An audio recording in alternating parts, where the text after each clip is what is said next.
Is he Sir, audible? namaskar. Desai, I can see him. Yes. Yes, Desai sir, sir has namaskar joined. and welcome.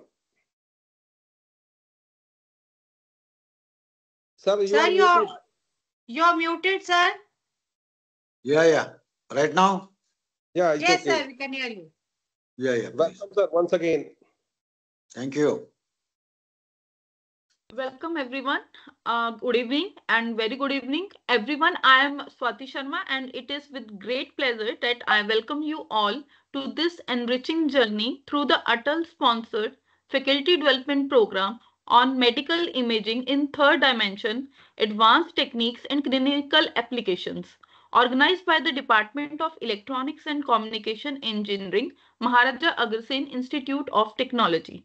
The objective of this FDP is to provide participants with the comprehensive understanding of the latest advancement in AI and 3D medical imaging. Medical imaging in third dimension is an emerging multidisciplinary field that has significant advanced patient care.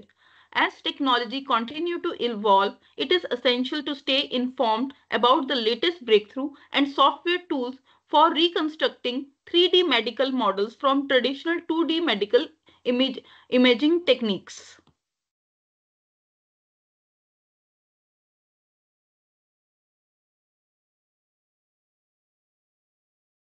Esteemed speakers from the renowned institutes and the industry will share their invaluable insights and innovative ideas on these critical topics. We are confident that their presentation will not only be informed but also through the provoking, offering a unique opportunity for all the participants to enhance their knowledge and skills in this rapidly evolving field. We Am feel I privileged.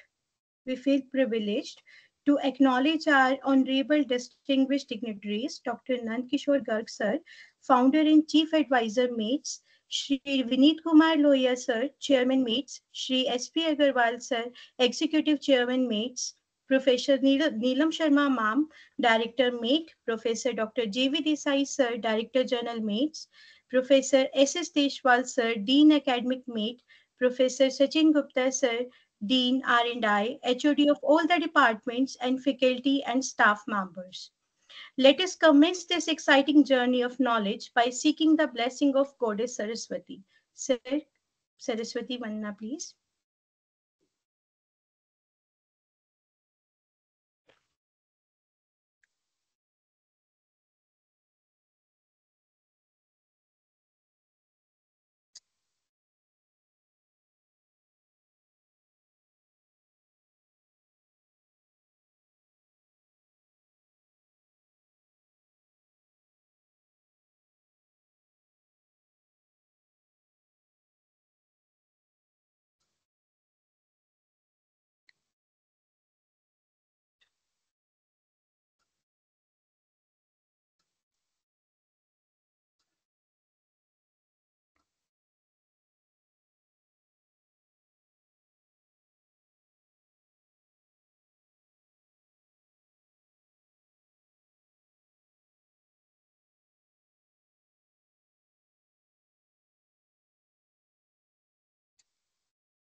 Rajshree सोल से सारी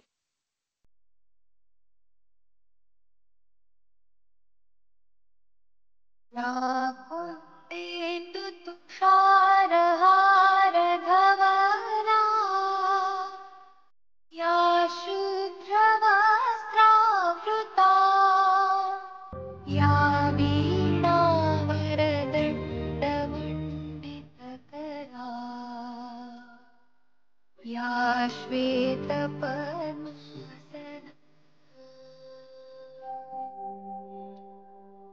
या ब्रह्मा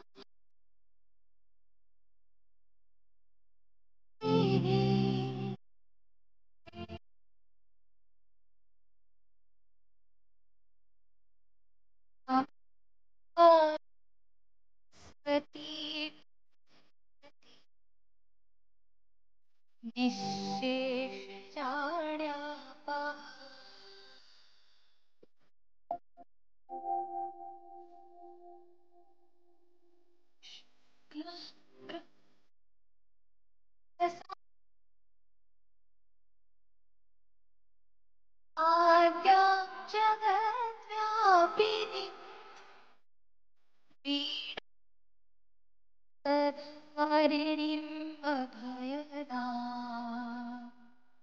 जाड्यान्धकारापहा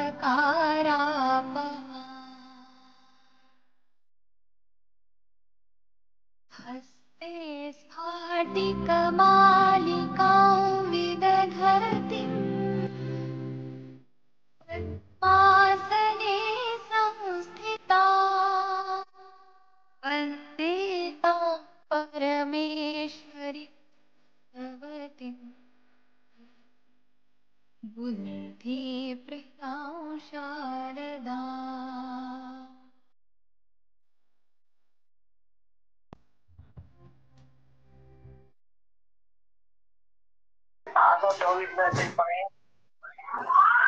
कर दिया आपका join.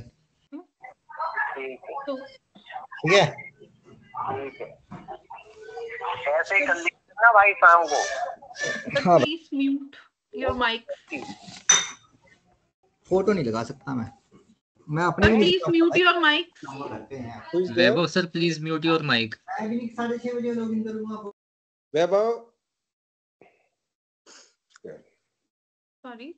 So Professor Sunil Mathur, the esteemed head of Department for Electronics and Communication Engineering, has been an excellent mentor to all members of EC department. His unwavering enthusiasm and dedication continues to inspire us to achieve greater heights. It is our honor to request Professor Sunil Mathur sir to kindly provide us with welcome address. Thank you, ma'am. Namaskar to all of you.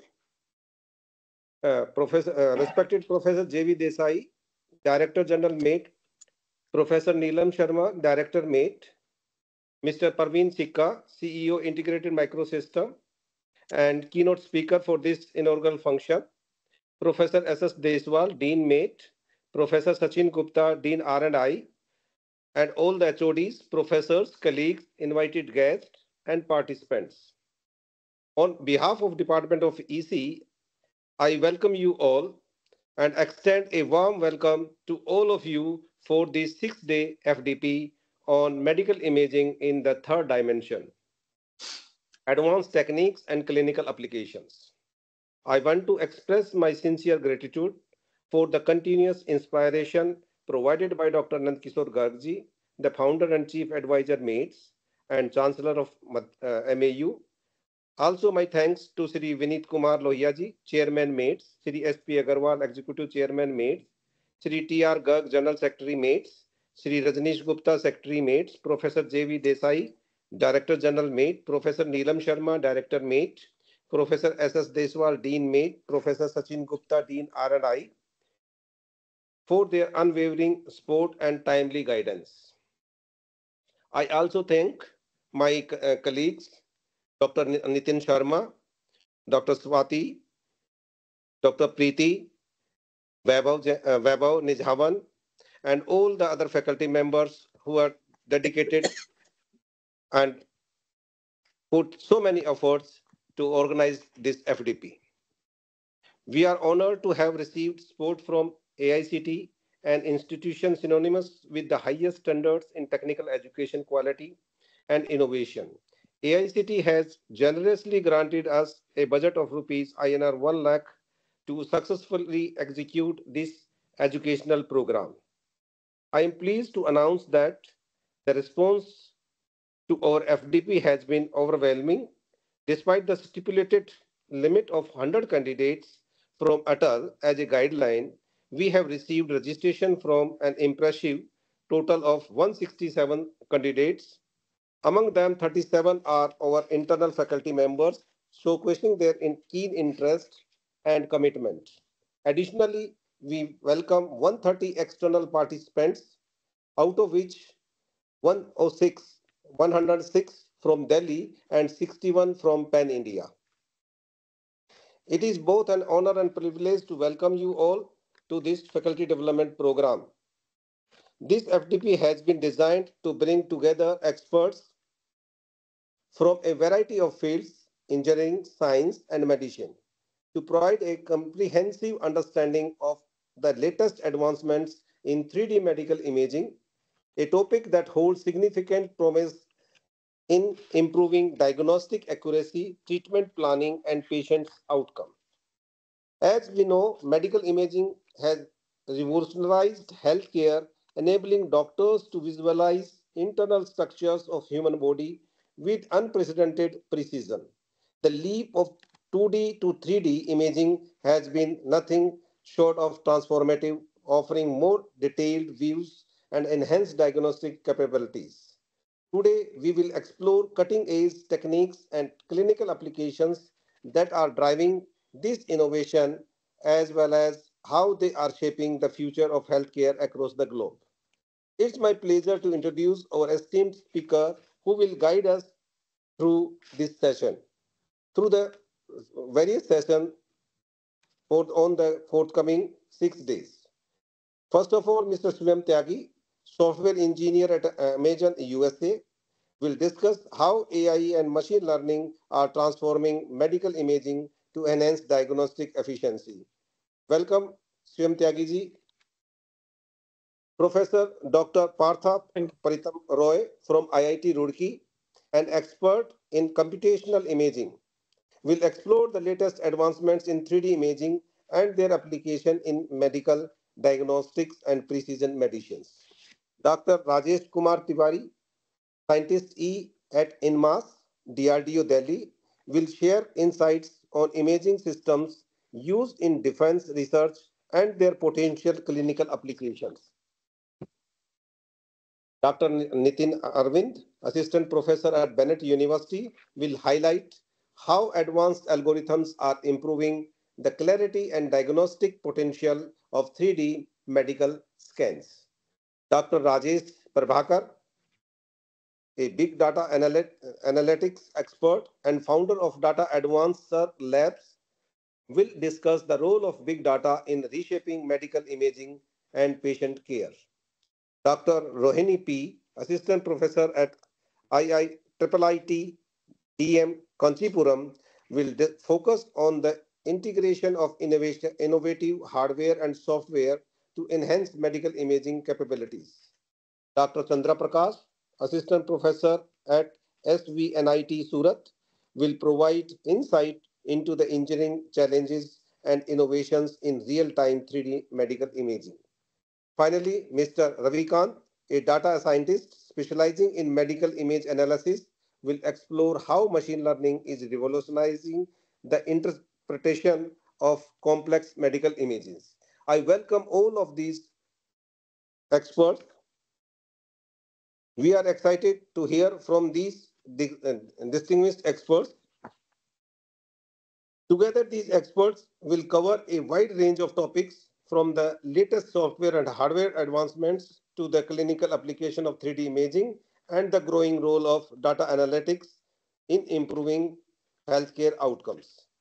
This FDP aims to provide a platform for interdisciplinary collaboration and knowledge sharing, and I encourage all of you to actively engage with the speakers, ask questions, and take full advantage of this unique learning opportunity.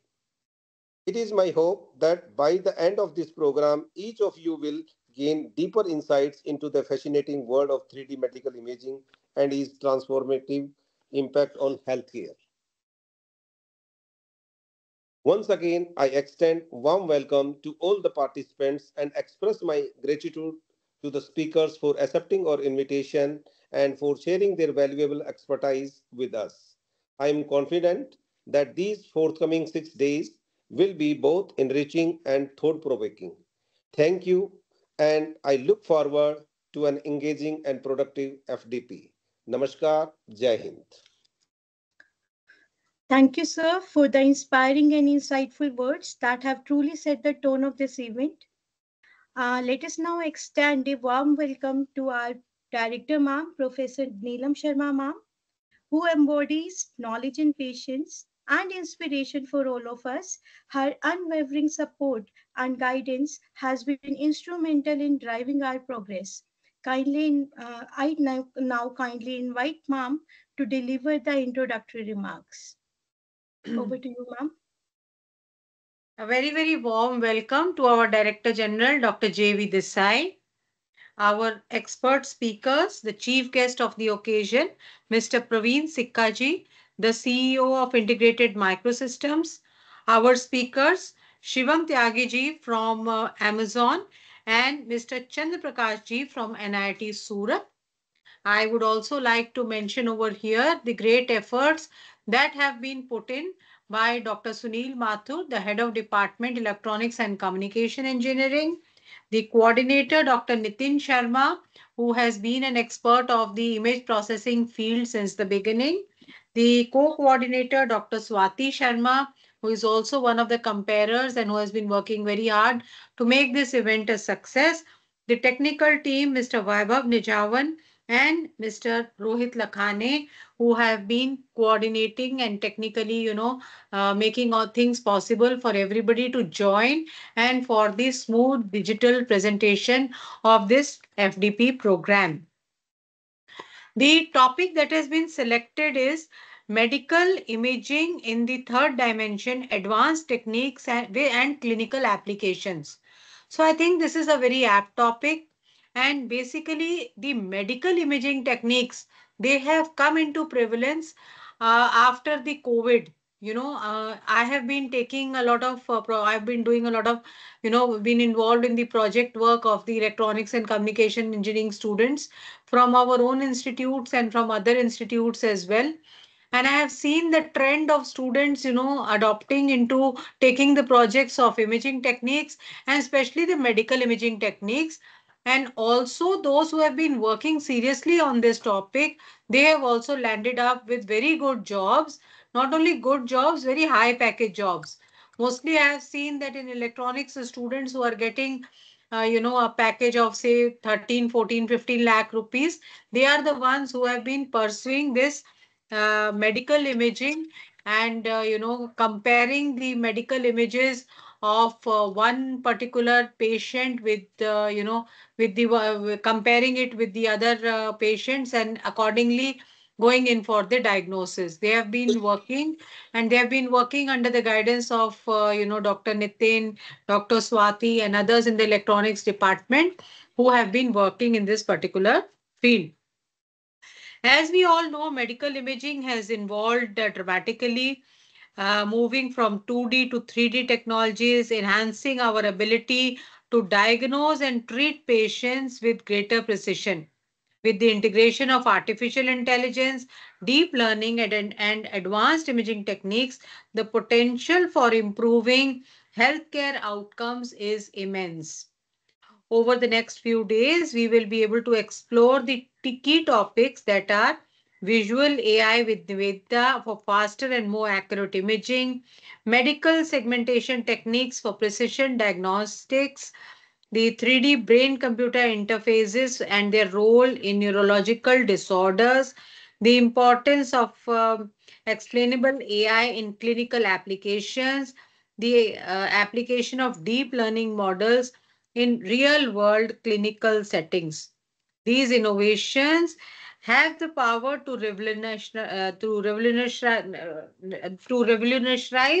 the patient care, enabling earlier detection of diseases and personalized treatment plan. So, with the comparison of the, various images, definitely we can come to a precision, and through the AI and deep learning, we can come to a precision diagnostics, and with the help of which the treatment can be very precise and very accurate, and the treatment for the patient can be helpful to him in every manner. So I encourage all of you to engage actively, share ideas, and take full advantage of knowledge shared during this program. I am confident that the insights you gain here will enhance your expertise and contribute to improved healthcare outcomes. Thank you, and I wish you all a productive and enriching experience. Thank you very much. Thank you, ma'am, for your introductory remarks. So we now invite Dr. J.V. Desai, Director General MATES, to kindly motivate and address the gathering. Yeah, good afternoon. Respected Director Dr. Neelam Sharma,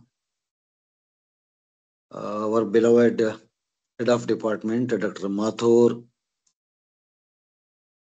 and my dear coordinator of today's program, Dr. Nitin Sharma, all my participants, invited speakers, Mr. Sikka and Mr. Taggi, and all others. Uh, Definitely, I appreciate keeping these FDPs in the evening.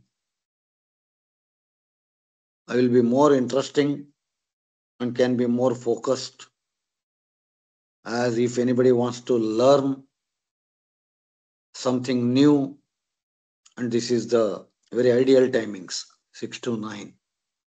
So Dr. Mathur has thought over it and very nicely organized this program. I welcome all the participants and invited speakers along with Dr. Neelam Sharma for this wonderful program. Just I wanted to share my experience when working on some oral cancer in my previous institute, that is Ramaya Institute. Ramaya has got a wonderful hospital also. Ramaya Hospital. I was working with few physicians regarding the oral cancer and in the image processing only. So my interest was to go for artificial intelligence, and that is the current trend. Unfortunately, now the younger generation is mistaken for a generative. They always think everything in terms of LLMs only, large language models. They have started thinking that generative AI is applicable only to LLMs. But we, being the engineers, should see how the community gets benefited.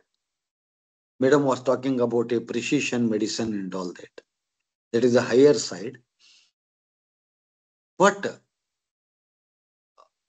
the cheaper medicines, cheaper level of diagnostic is possible if we can deviate from our traditional diagnostic methods. Definitely, generative AI methods, ML and AI, these will make the things very, very cheaper, very affordable.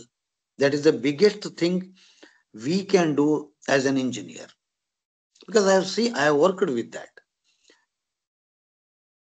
For your kind information, we all have been, being electronics, there is a subject image processing in all universities, and similarly, we are also learning.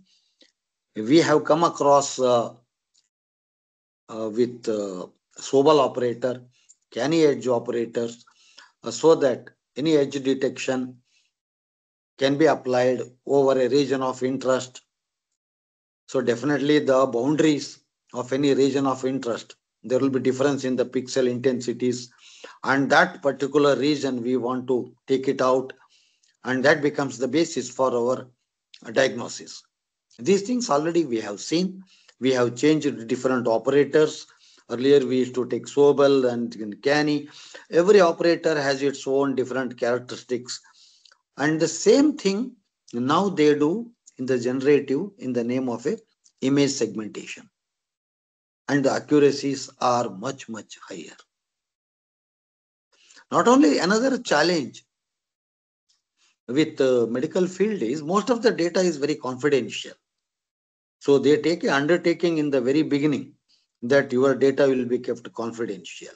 But these artificial intelligence models or algorithms works only on a historical data.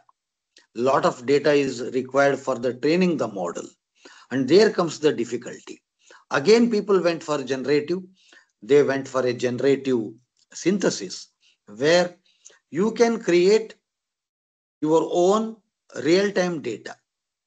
If you want 10,000 data, you want 20,000, whatever you want, you can generate it.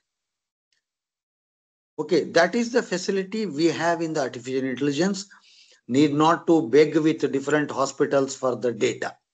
You only sitting in your room can generate so much of real-time data, and that one can use it for a model, and then you can build a wonderful model.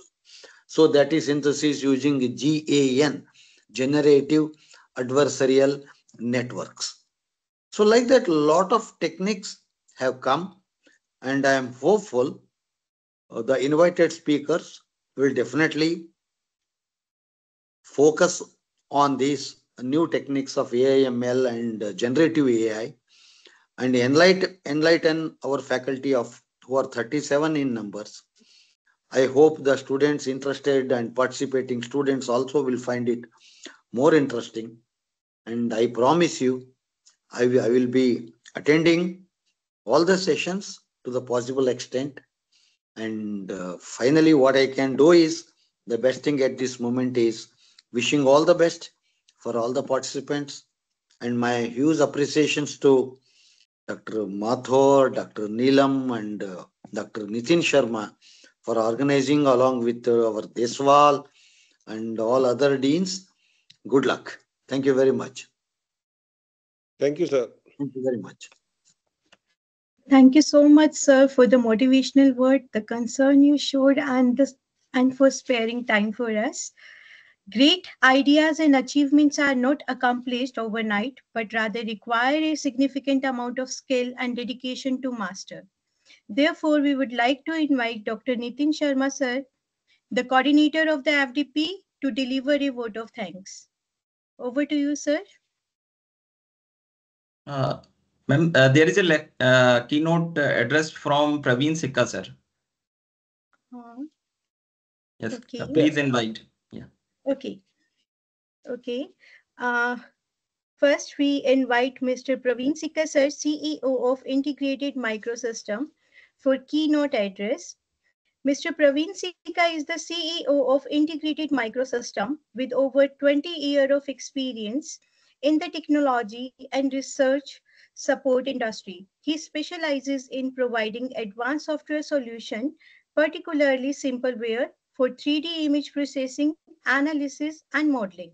Mr. Praveen has collaborated with leading scientists, doctors, and professionals from prestigious institutes such as IITs, AIMS, and NITs, contributing significantly to the groundbreaking research. Beyond simpleware, he oversees a diverse portfolio of software solutions like Quantum ATK and Crosslight TCAD, as well as services such as IC, MEM fabrication, ensuring his company delivers cutting-edge solutions to meet client need. Now, I invite Mr. Praveen sir for addressing our participants. Praveen sir. Thank you, ma'am. First of all, very good evening to everyone who has joined this keynote for this FDP. Thank you for inviting me for this inaugural session of FDP, which is basically on medical imaging in the third dimensions, which is advanced techniques and clinical applications. I'm honored to be a part of this faculty development program and extend my heartfelt regards and thanks to Dr. Nitin Sharma and the team at MAIT for inviting me for this FTP. As I've attended this thing for close to 30 40 minutes or so. Dr. Mathur, I believe, has quite brilliantly explained about this topic in detail. And as we all know, today we are witnessing a profound transformation in the healthcare, and specifically, which is led by the advancement of the 3D medical image processing. If we actually have a look, these techniques have redefined how we diagnose, treat, and research medical conditions by enabling us to visualize the human body in different ways that actually were unimaginable just a few years ago. If you talk about 20, 25 years ago or something, these kind of 2D or maybe 3D imaging were not applicable. Yeah.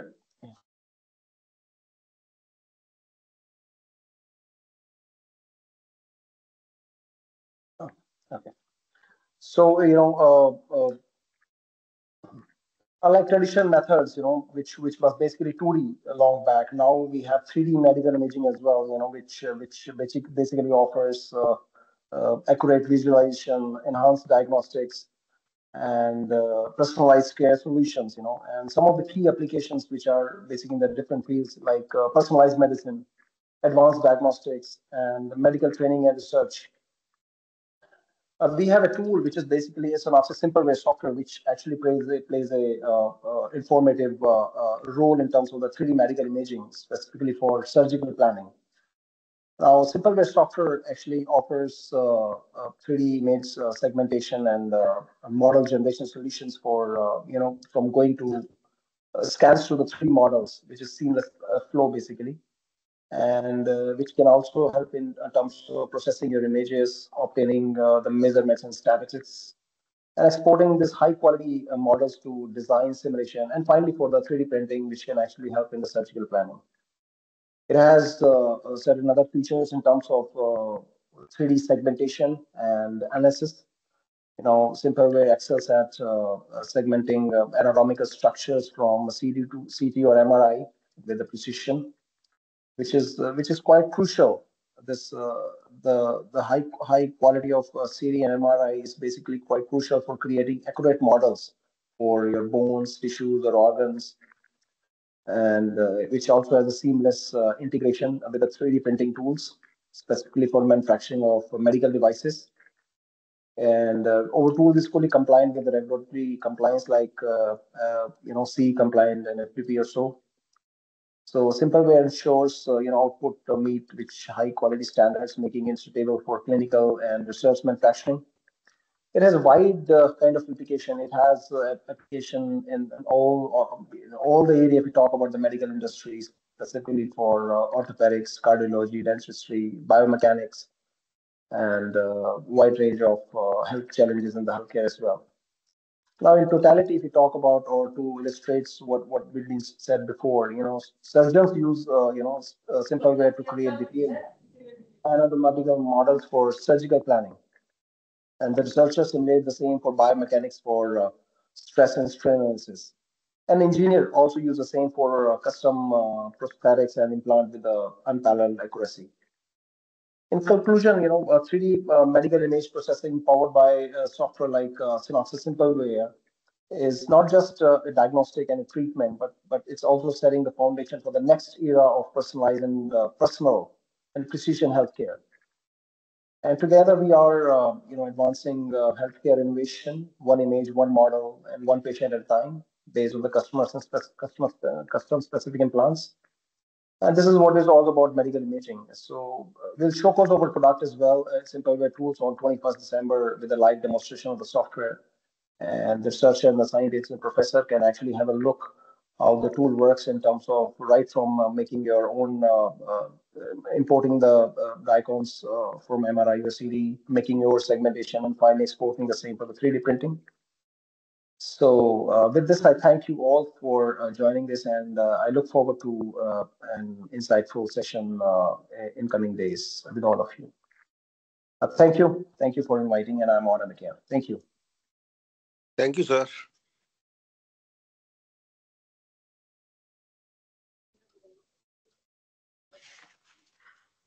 Now I invite our event coordinator, Mr. Nitin Sharma sir, to deliver a vote of thanks. Nitin sir, over Thank to you, ma'am.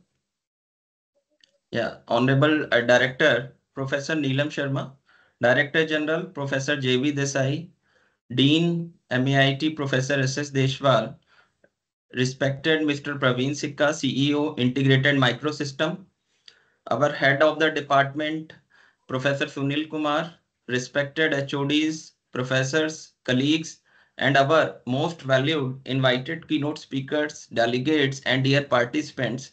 It's my privilege to have been asked to propose a vote of thanks on this occasion. I, Dr. Nitin Sharma, Coordinator, Online ATAL FDP, on behalf of EC Department, MAIT, and on my own behalf, extend a very hearty vote of thanks to all speakers for gracing your important work and sharing with us your findings and opinions in this 6-day online FDP on medical imaging in the third dimension, advanced techniques, and clinical applications. First of all, I am very much thankful to All India Council for Technical Education for providing the opportunity to conduct these type of FDPs in Pan India and their financial support to conduct this program. Without their generous financial support, it would not have been possible to organize this faculty development program. I am sure that AICTE will continue to give us generous support in the future also. I would like to take this opportunity to place on record our hearty thanks to Honorable Dr. Nand Kishore Garg, Founder Chairman, Maharaja Agri Singh Technical Education Society, Shri Vinit Kumar Gupta ji, Chairman Mates, for the perfect logistic support and guidance extended to all of us. I am thankful to our Maharaja Agrasen Technical Education Society management and trustees with the mission to augment Vasudev Kutumbakam, One Earth, One Family, One Future, which attempts to boost emerging technology in India. I express my gratitude to Honorable Director Professor Neelam Sharma for her kind presence, for giving us the go ahead to apply for this FDP on the topic related to medical imaging and for a very inspiring inaugural address. I gratefully acknowledge our Director General, Professor J.V. Desai, who has created good spark and provided participants with new perspectives on a topic that is both relevant and fascinating in the current context. I would like to applaud our honored guest, Mr. Praveen Sikkaji, for graciously accept our invitation and gracing the inaugural event for their inspirational and encouraging remarks. We thank the stewardship of our College Dean Academics, Professor S.S. Deshwal, as the guiding force for every new step forward in arranging this program. I also offer my gratitude to Professor Sunil Kumar, head of the department, EC department, for his immense support in the planning and ongoing support and advice, which has considerably aided in the effective organization of this FDP. I sincerely thank to all my colleagues, Dr. Swati Sharma, Mr. Vaibhav Nijavan, Dr. Preeti, Mr. Rohit Lakhane, Ms. Sumedha, and many more faculty members from the EC department for organizing this FDP. The participants are very enthusiastic to hear the talk of invited speakers from Pan India. We feel privileged to welcome some of the most distinguished keynote speakers from academia and industry working on the emerging area of medical imaging. The Department of EC frequently organizes numerous emerging field programs for self-sufficient India. In this faculty convention, I am confident that the participants will benefit from their participation and try to attain goals in the form of research papers, startup, product development, patent, etc. I thank all keynote speakers for their enthusiastic participation in this program. Lastly, once again, my special thanks and appreciation for the core team members, technical team members, and many more for making this event remarkable, memorable, and knowledgeable. I sincerely thank our director, Dean, DG, all HODs of departments for kindly accepting our invitation and gracing the function. I acknowledge the unwavering support received from all the HODs, respected director, MAIT, Dean, DG sir, HOD, invited guest, and my dear colleagues. Once again, I want to state that we are all most grateful to all speakers on this stage and also who are going to join us shortly. Thank you very much. Let the spirit of this knowledge enlighten us all. Ayam nij paro veti gadna lagu chet sam उदार चरितानाम ता तू वसुदेव कुटुंबकम, अर्थात ये मेरा है ये उसका है, ऐसी सोच संकुचित चित्त वाले व्यक्तियों की होती है। इसके विपरीत उदारित चरित वाले लोगों के लिए तो यह संपूर्ण धरती ही एक परिवार एक जैसी होती है। धन्यवाद। थैंक्स। जय Hind. Thank you, sir. I would like to request everyone to turn on their cameras for a group online photograph. First of all, I would like to thanks Nitin sir for his all efforts and wonderful speech given by him. Thank you so much, sir. Thank you, ma'am. Now, all are requested to please turn on their cameras.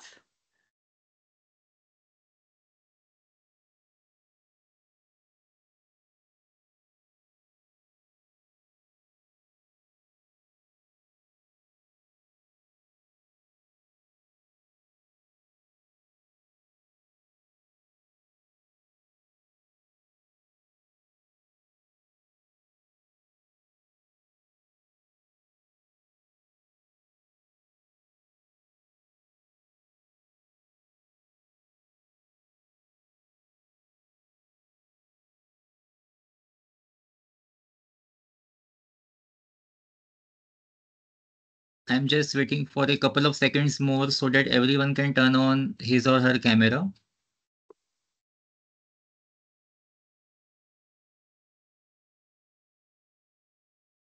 Kindly keep your camera on until I inform you.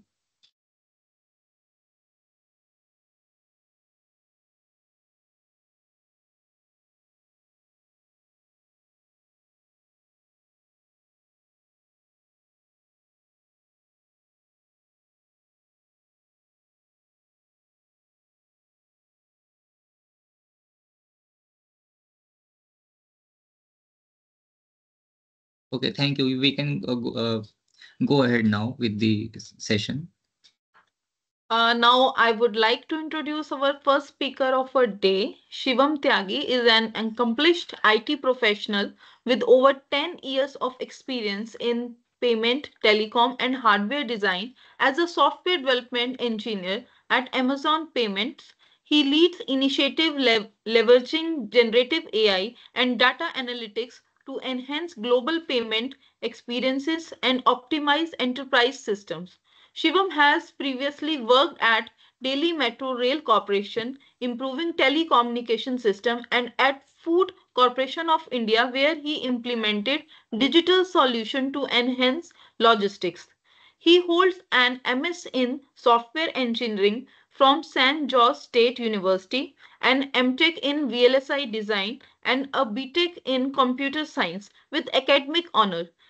An AWS certified AI practitioner, Shivam is committed to innovation, mentoring, and solving complex challenges in technology. I would like to extend a warm welcome to Shivam Tyagi from the organizing team. We are delighted to have you with us, sir, and your valuable contribution will surely make this event a great success. Over to you, sir. Shivam, sir.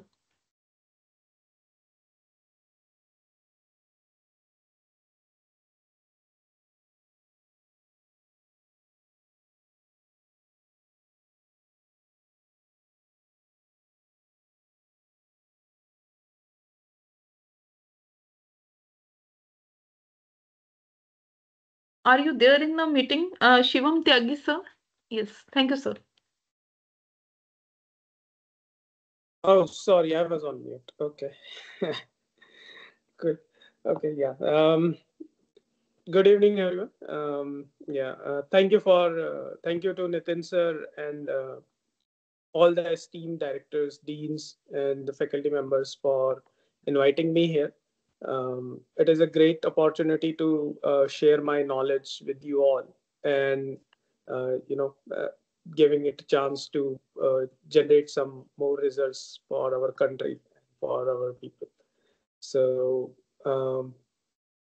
with that, I will just give a quick agenda on what the planning is, or what I plan to share with you guys. Uh, Sai sir mentioned a lot about, he spoke about generative AI and GAN. And at one point of time, I was thinking maybe I have to go and create another set of slides because I was afraid that he will cover all the topics. So thankfully, that was not all the case. So, so yeah, thank you, sir, for not covering everything. Really appreciate that. But yeah, so I will just share quick agenda. I want to, my thought process is, if we want to use, I see that this medical field is great. It gives us a lot of use cases where we can use the generative AI, and that will be my focus on, because I think if you want to use something, you should know that in right. So uh, I I mean, people probably are aware of generative AI, but I will try to share it in a very layman terms so that it's very easy to understand. That, at least that is the goal that I haven't taken up for this presentation. Because once you know that, then I am expecting that all the faculty members and the participants will help in coming up with use cases. Because once you know the screwdriver, you know where you can use it, right? So that's the thought process I'm taking up. So I will share, I will start from the beginning. What is generative AI, right? And how it works, what is under the hood, why we are doing it right now, why it has not been available before, and how it works. So, and then what are the risks and precautions that are needed to by using it? It's not, I mean, it's a risky space. Like this I sir mentioned, privacy of data is a very big concern with generative AI. So we'll dive deep into those aspects also. So yeah, with that, I will like to share my screen for the presentation.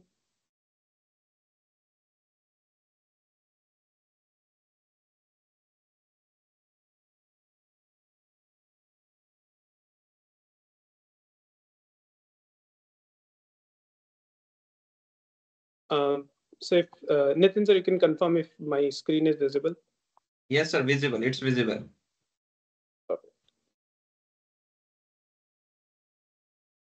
Okay, yeah. So yeah, let's meet generative AI. Very hype terminology these days. Everybody is talking about it. A lot of startups are coming up in the same space. There is full end to a lot of investment is coming up in this space. Amazon invested, Microsoft is invested, Google is invested. All the big companies are heavily investing in the generative AI. Then please make it full screen, sir. Full screen, if possible. Let me see.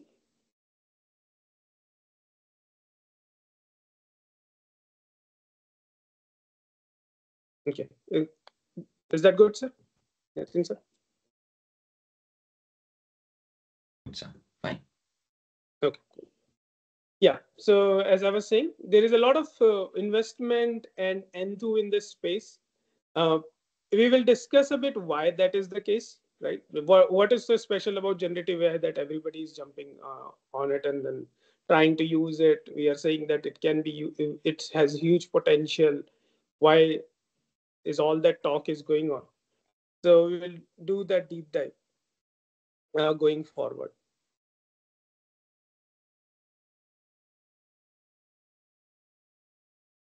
Yeah. So we'll start with what is actually generative AI.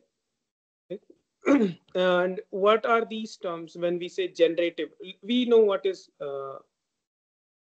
AI, but then this is a new term, generative AI. So to understand that, before we need to, I will start a little bit from the basics.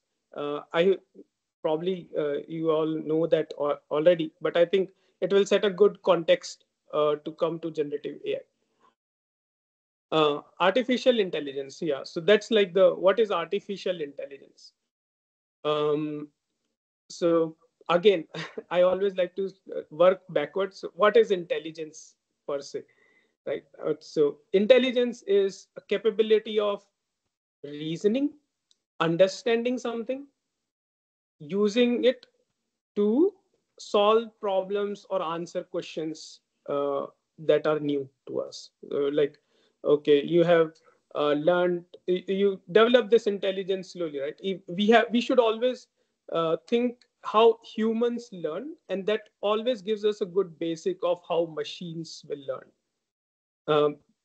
How a kid learns by reading, by listening. So he is collecting, or he or she is collecting data in his mind or her mind, and then he watches like how things are happening.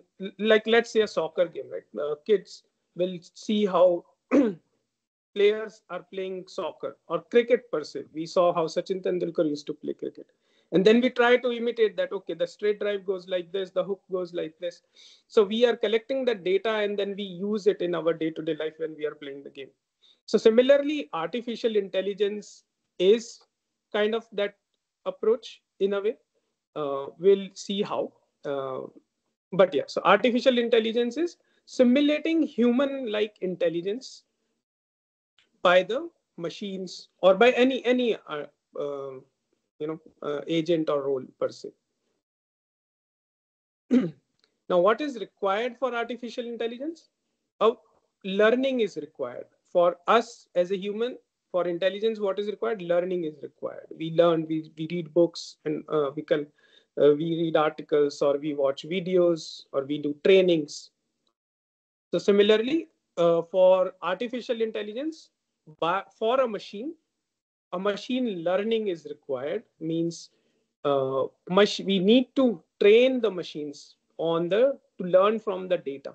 What does it learn from the data is a very good question that we will discuss. That if there is we are saying we are training the machines, and we are feeding a lot of data. Now, what it is getting from that data, and moving on to what is the output of that learning. Like, okay, we gave a machine a lot of data, it learned something, but then what has it learned? How do you visualize that? Okay, we say machine learning model, but how will you visualize the machine learning model? So here I would probably like to draw a couple of things. I have left the slides blank purposely because I want to develop them through the presentation, and we will do some drawing and whiteboarding here itself, so that it gives more immersive or experience or interactive experience, right? And I like to draw with my pencil. That's another aspect. So yeah, machine learning model. So how you can visualize a machine learning model is like let's see, it's different. Is a mathematical matrix. I am sure everybody has read, about matrices in our 11th, 12th grades. So that is how you can visualize it. That machine learning model is nothing but a metric like this. And when you are saying that you are training the model, you are actually generating these values or this whole metric. What is the role of this is what is very fascinating to me. That I never thought that metrics is such an important topic till I delved into this. So if let's say you have an input metric of X, Y, Z, and you do some operation with it, with this metric, and it will give you an output here, right? Say A, B, C. And this is what the whole process is on high level. In a very simplistic layman terms, if you want to visualize what is happening inside machine learning model, and then how do you put an input to it and how does it generates the output, you can visualize it like this with for the basic starting. That you give it an input, you have some metrics with all these values, you do some operations, and then the magic happens, you get an output. We will discuss furthermore on what are these models, what are these outputs can be, but this is a very basic starting point for all of us to visualize what is a machine learning model. Also, if there are any questions, please feel free to interject in between and ask it anytime. I will try to take a pause in the middle to take up any questions if there are, but feel free to interject anytime and then place your queries. It will be good if it is a interactive questions. I like to answer questions. Okay. Moving forward, now the first term that you will hear in generative AI world is a foundation models. What are foundation models? So I shared here. Yeah. So I shared here that we have a machine learning model and this. So this machine learning model is what we are training and generating. Like, okay, there is, we'll draw here. So there is some machine or some mathematical operation. It's all mathematics. I will just put mathematical operation. You're giving it a lot of data and it is able to generate that matrix X, Y, Z. So this whole process is a training process. Now you need a lot of computation, lot of data. Like, okay, what are the things that you need for training? You need to collect a lot of data, which is like the very big problem, right? To collect data, and then to experiment with these models. Like, okay, what type of mathematical operation is giving me the best model is another area, right? Okay, so there are multiple machine learning models and mathematical these approaches with which you can generate the models, right? Now, what are these models? And then so you do all those experiments, okay, which is giving me the best model, and then by having a training data set and then a test data set, and then you see the ROC curve, the accuracy of the outputs or the inferences, and then you do that, and then we arrive on a machine learning model. So that was the before generative AI type of thing. They used to do that. And another thing is you have to create one model specific for every application. So it's like, okay, you want to do classification. Okay, you want to separate out the patients from one set to another set, or you want to cluster them, which is another thing, right? That you have 100 patients and you want to cluster them, say, based on what are the, you don't know what is the similarity in all those patients, or if you can group them in a way. So you give them randomly, and then you see if it can generate some clusters of some based on some patterns it finds. Then if you want to do classification, okay, 10 to 21 age patients in one class and 20 to 40 in one class, and like that. So you need to have another model for that. So what does that mean is it's very mostly application specific. And Praveen sir is there. He's microsystems chip designing, I would assume, somewhere. So it's what we call in VLSI design is ASIC architecture, application specific ICs, integrated circuits, how we call, right? So these approaches are very ASIC, and you guys are all in electronics, so I would assume. So these are all very application specific models that you need to use to create. Now, where does foundation model comes into the picture? The foundation models are pre-trained. So you don't have to do this process at all. They are pre-trained models like GPT-4, and they are versatile. Means you can use them in multiple ways. You can use the same model for classification. You can use the same model for clustering. You can use the same model for regression. So what I like to call them is so this is application specific. After that, we created CPU where you can do all type of functions. So these are like the CPU of the modern days. You take one model and then you do whatever you want to do. You don't need to go and code anything or anything. You just ask it. You just have to ask it in plain English, and then it will do it for you in a way. So I like to see it in that way, that it's general purpose. These foundation models earlier were the application specific models. Okay, I will take a quick pause if there are any questions. I'm not checking the chat, so I will not be able to see any messages if they're on. So please feel free to speak out your questions. Sir, presently the mic is disabled for all the participants. Okay. So if you say we will make them.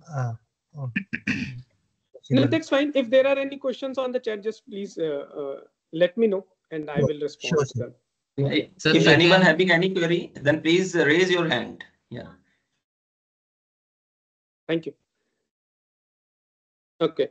So the next step after the foundation models is, okay, you have all these pre-trained models like GPT-4, they are at your hand. But then there is large language model. What is large language model?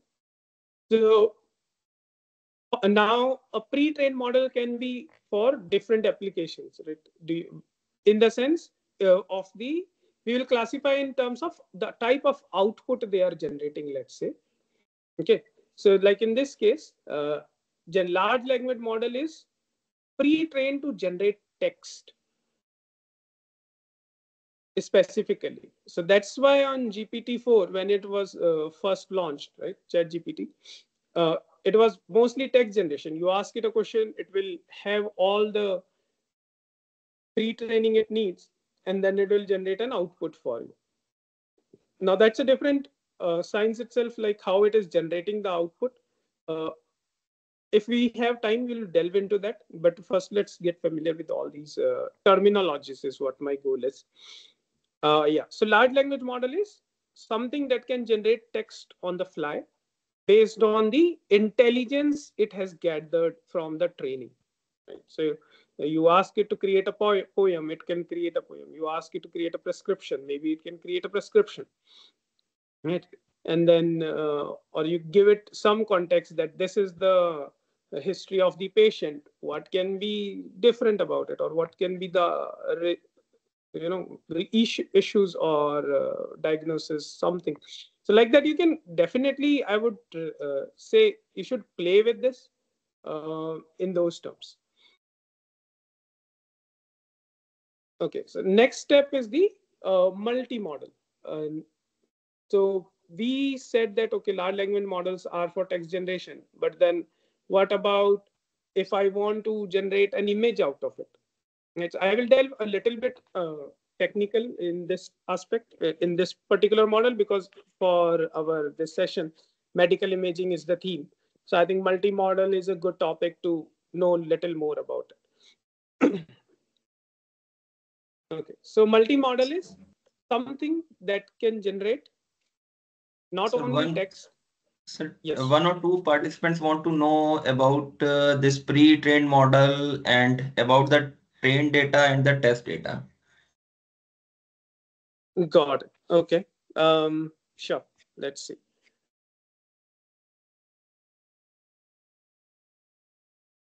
This one, right? Okay. Do we have a specific query, Nitin sir, or is it like in general? I think general queries that can you explain again pre-trained model, and other participant want to know about that, discuss about the trained model data and test data. Got it. Okay, sure.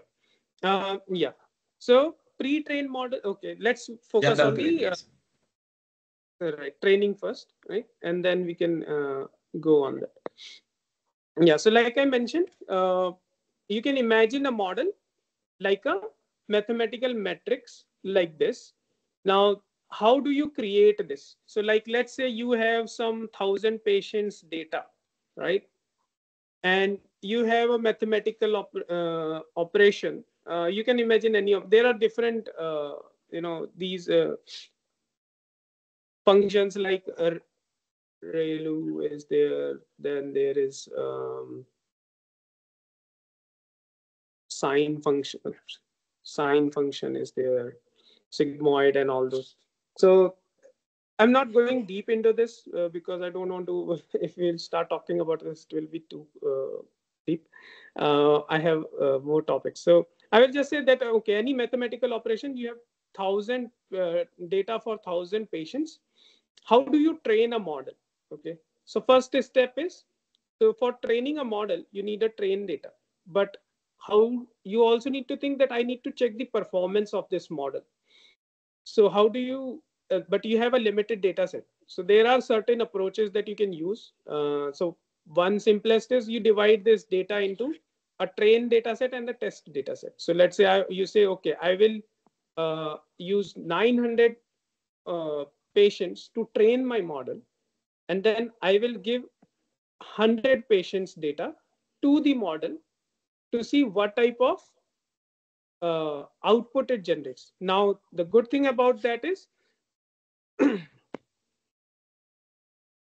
that you already know the output of the model, because the 100 patients that you have, you already know that, okay, if this is the input, then this is the diagnosis I should get. Okay, somewhere we missed our thing. Got it. So I will, okay, that's good actually. So if we have 1,000 patients and you say, okay, 900 patients I will give to this mathematical function to generate this XYZ matrix or a model, then you know that, okay, 100 patients that I have, and if I pass it through this model, right, XYZ, then it should give me ABC response. Now let's say you get PQR. Okay, so this is the actual output. This is the expected output. So now you can see what is the variation between A and B, A and P, or B and Q, like that. So you have a way of, so you have a ground truth, which is this. Oh, I think this is not good. Yeah, so you have a ground truth, which is this, and then you have a generated truth, which is this. And then you can compare the values and find the performance of the model. So on that performance, we calculate ROCs and area under the curve, all those metrics. And we are able to understand that this mathematical function that we used, is it working or not for us? Or is it something that we can change and then see what? So you will probably try with another approach and see what model out you are generating, and then again do the performance analysis. So like that, you do this with the 4 or 5 models, and then you come up with the, okay, this is the one model that is performing the best. Okay, you can also do, okay, I generate the output from 3 models, right, and then compare it with the ground truth, and then see which one is like, you can combine the result of 3 models to generate a one final output also. So all those approaches are available from the training and testing purpose. Then to pre-trained question. So now this is the whole process that you do, and you need a lot of GPU, CPU power, computation to do this. Now let's say you have a billion feature data set. You cannot train it on your local laptop, or maybe you can do, but it will take years probably. So now, and also, collecting the data first is in itself a big challenge. So these pre-trained models are already, so all these companies, Google, we have ChatGPT from OpenAI, and then we have Anthropic models, we have Gemini. What these companies have done, they have collected a huge data set of billions of features by scraping the internet. And then they have trained the models on that data. So now that data has everything, right? If you are doing your research on Google for some topic, then there's a huge possibility that this model has already seen that data and has understood it, right? Model is what? Understanding it. So these pre-trained models have already understood that data. So you don't need to now go and do a research and then understand it again. That's the power that it is giving you. So it's like you have someone who already knows everything, right? We used to call some people encyclopedia because they have information on all the topics. So this is like that person. That this is a person who knows everything. You can ask a question that I want to know this, or you can give it a query that, okay, I have this new problem, and based on your knowledge that you have, what would you suggest, or what do you think I should do? Like that. In a very simplistic terms, you can think it pre-trained like that. A person who has knowledge of everything in a way, and who can help you with your queries. So it will save you time. You don't have to go on Google and search it, but it will tell you. But then we cannot just briefly touching on the security or these risk associated with that. That you cannot take that man's output as a word, right?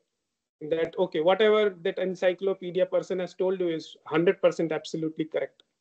That is where an expertise comes into the picture. So that's why SMEs will be the best people to use these tools, in my opinion, because they can then and there validate the output of a model, especially where we need high accuracy and absolute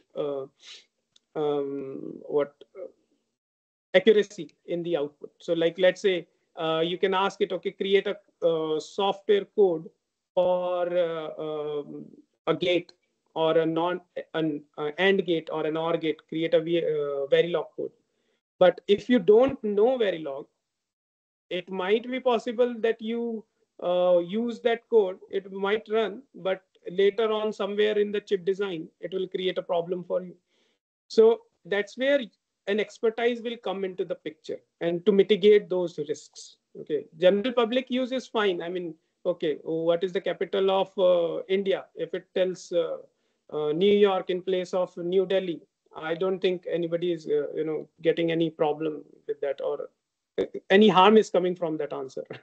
But if it is giving you a wrong diagnosis, you're going by it, then it's a big risk. So that is where pre-trained models are useful, but they are wherever absolute expertise, especially in medical field, is required, an SME is very much required. So you cannot say, okay, we will just eliminate these type of expert people from the picture itself because now we have an LLM model or we have generative AI models. Maybe even in future, they will become more smarter, but I still see a little bit of caveat there that human validation is always something that will be preferred, if not by industry people, but by regulatory people, because I have worked in government. So there are always regulations. So they come into my mind. Okay, yeah. So large language models we discussed are used to generate text. Then the multi-models. So now we are talking about medical imaging. So that is where multi-models will come into the picture. That if you give it a picture and it is able to recognize what it is seeing, all right? You ask, we have seen probably those type of applications where you see, okay, I have a good dog and put it in a waterfall, or make it wear a cowboy cap. So those type of things are coming, and it takes that dog's picture and put some things and creates an animated picture out of it. So those type of applications are coming up, but they are but from medical imaging perspective, I think it will be little bit useful on understanding how the image will be understood. Like we said that models are all but mathematical matrices now, but a picture is picture. So how it is getting converted into this mathematical values? So the very easy and simple answer is the pixel values. So because each image is a set of pixel values for right 5 6. So now the model uses this or leverages this aspect of an image to learn from a set of images based on the relative values of the pixels. So now if you so it understands the patterns, that if the value is 100, let's say, it's a dark pixel, or it represents a dark color. And if the value is 1 2 3, let's say, then it represents a light color. And then what type of these patterns of gray, dark and light color pixels, so like let's say we say a dog, right? We train it on a set of dogs pictures, and we give it a label data that these 1,000 pictures are of dog. So now from those pictures and those pixel values on those pictures, it understands the pattern that, okay, how does a dog will look like? How does that shape will look like, right? So then when we give it another picture, it tries to use that intelligence or understanding to come up with, okay, this is the values I have got, and based on my knowledge or understanding, is it a dog or not? It's all very probabilistic, not deterministic. So, but yeah, it tries to calculate the probabilities, how much probabilities if it's a dog or cat or not. So yeah, that is how these images. Similarly for audio, actually, like anything that we can represent in a mathematical format, you can use these. That's why we can use these LLM models or machine learning models, AI everywhere. Sound we can definitely represent in terms of wavelengths, or so that we can feed it into 10,000 samples to make it learn, and then come up with the understanding of a pattern. And then when we give it same voice with same wavelength patterns, it is able to understand that, okay, this voice recognition, right? It is able to match that, yes, this is probably the same person who is talking, whose samples I have. Right, so I gave it 1,000 samples of Shivam, so it knows, okay, how Shivam talks like. And then when I give it a voice command, it understands that it's Shivam that is speaking and not his daughter that is giving a command. Right, Alexa is very intelligent in that way. So yeah, so multi-modals is when you want to generate more than one type of output: text, images, audio. So these models are trained on generating more than one type of output. They can generate text, but they can also generate images. They can also generate audios. Okay.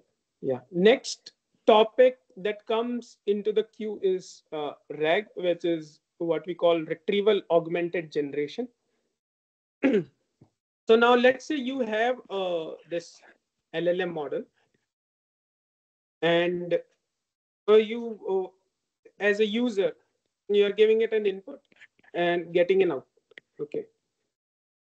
But since you are in medical field, you may want to, or maybe you are in an organization, right? This LLM has a very generic knowledge, very generic. It is not specific to any company or a use case. And you want to use the intelligence, but specifically based on for the data that you have or your organization have. So that is where RAG comes into the picture. What is RAG? You create a set of what we call as knowledge base, where you are putting all your data in here. Data in the sense very org data, your very org specific data, right? And then we will go further deep into how does these knowledge base are created and how they do their work. But essentially what happens is this LLM will use this knowledge base as a context and then respond to you. Okay, so it's essentially thinking like there is a very intelligent person. Okay, like software engineers, right? Software engineers are can develop software in Java, Python, whatever their language is. But in Adobe, they create a different type of software, and then in Amazon, they create a different type of software, right? So it's like, okay, you have a software engineer, then you give them your company's specifications, asks, and data also, right? That, okay, this is how these are the products we are working on. And then in the output, he is able to generate a specific result for you. Excuse me.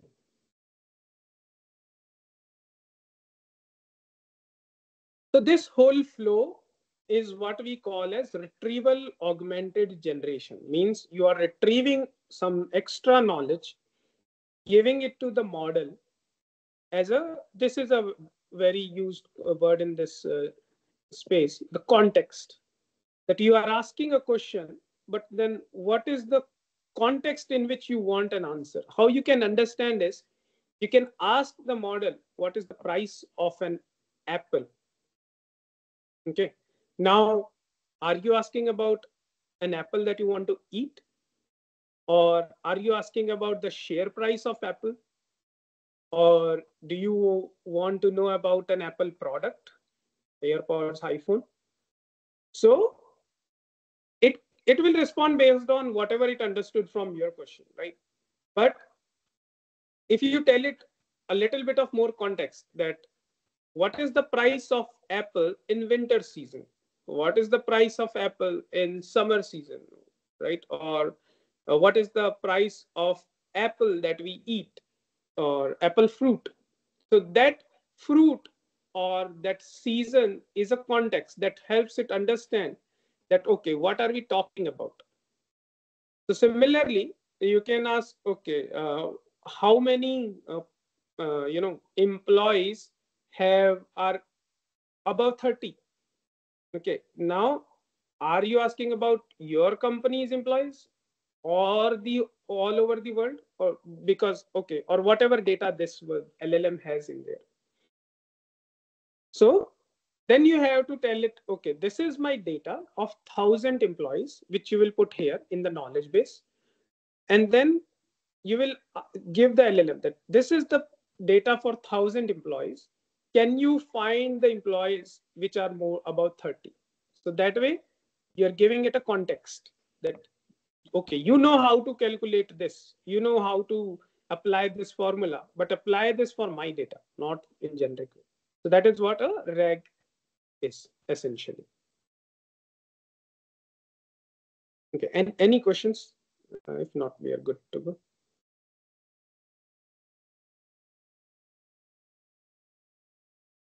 Okay, cool. So now we move into the other part of the story. How does it all works, right? How does it generative AI is working?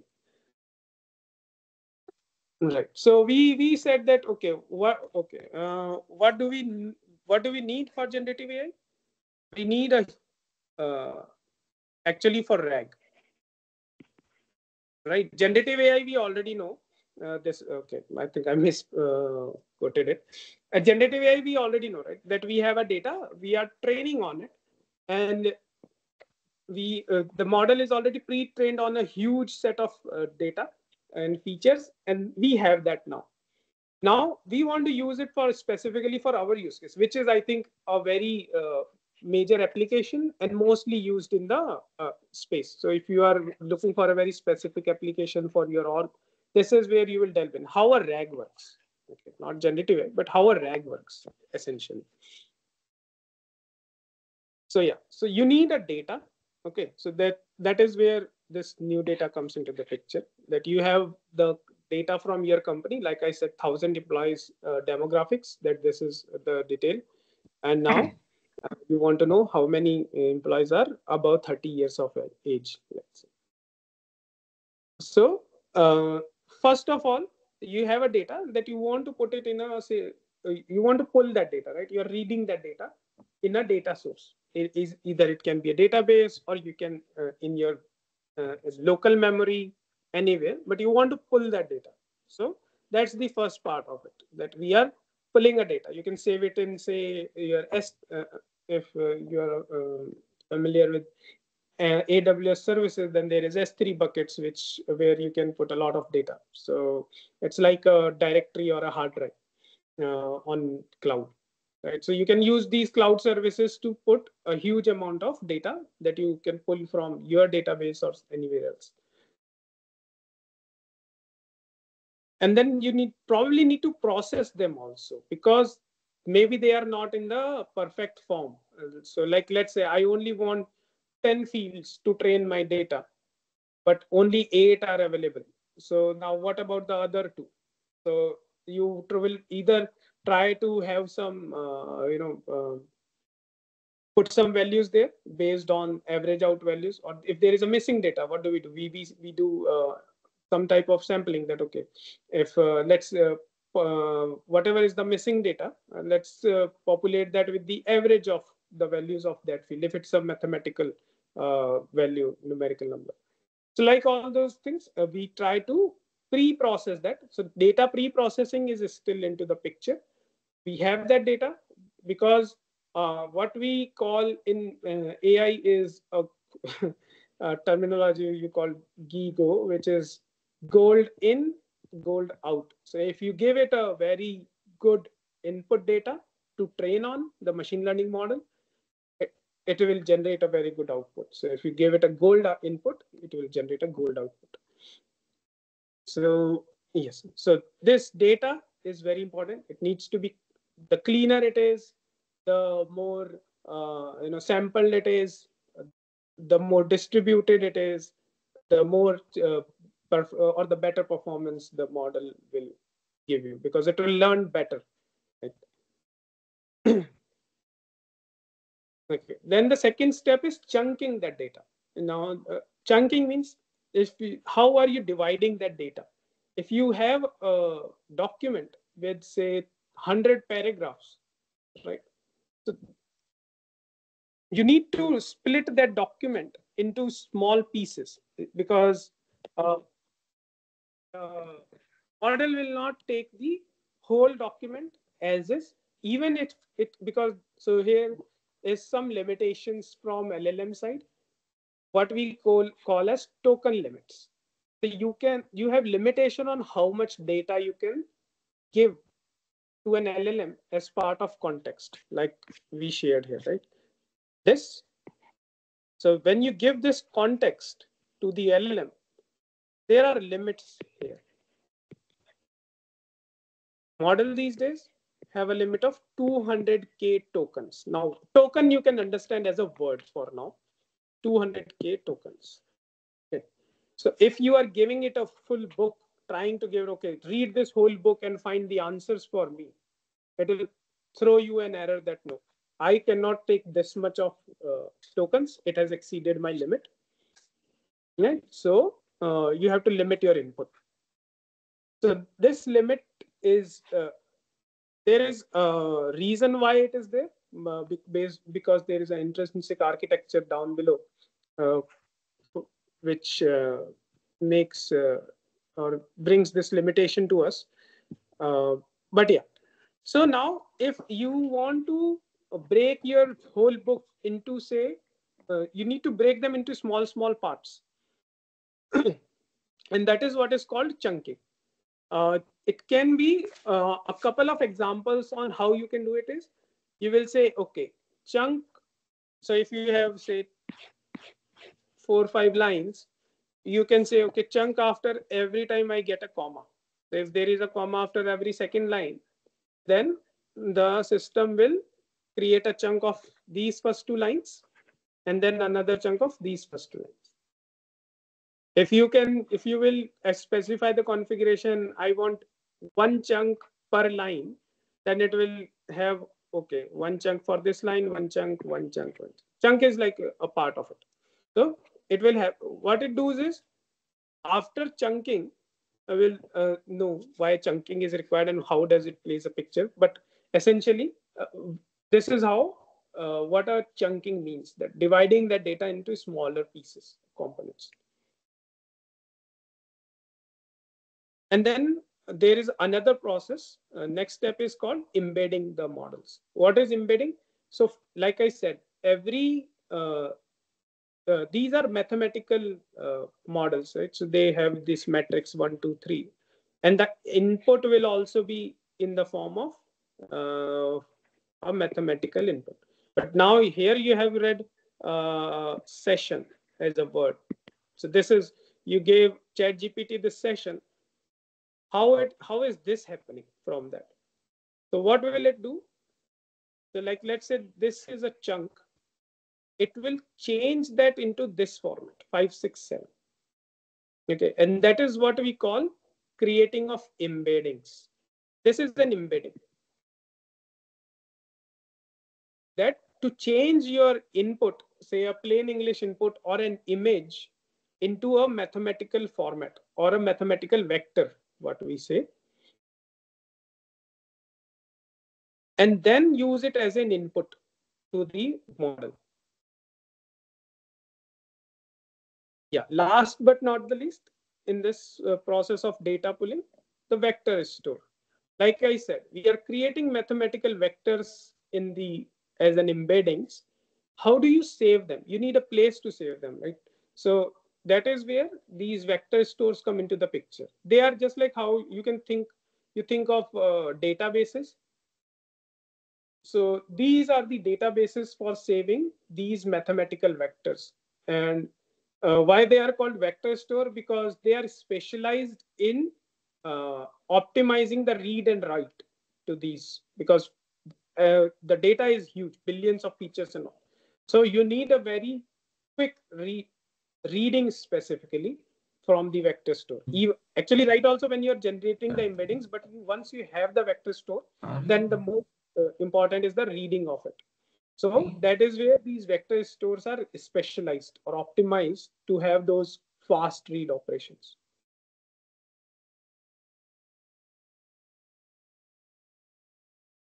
Okay.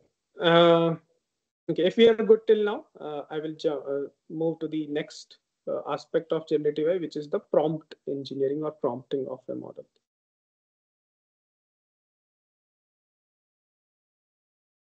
Cool. Okay. So now we have a data set, we read it, chunked it, stored it. Okay. How do you ask an LLM to use it? Or how do we invoke an LLM itself? And I think we are all very familiar now, at least from the news and everywhere. Prompting. Prompt is the question that you ask from an LLM model. Okay. And it can be of many types. Many types in the sense that approaches. You can ask just a simple question that, okay, provide me an answer for this specific question. Or we can take an example actually. Explain how electricity is generated. Okay. Now, LLM will provide you an answer. Okay. For electricity, you gave it a electricity, right? And then you ask LLM model, explain this logic to me, and it will generate you an answer for it. Okay. But then there are aspects to it in the sense, who is asking this question? Is it a professor? Okay. Or is it a 7-year-old kid?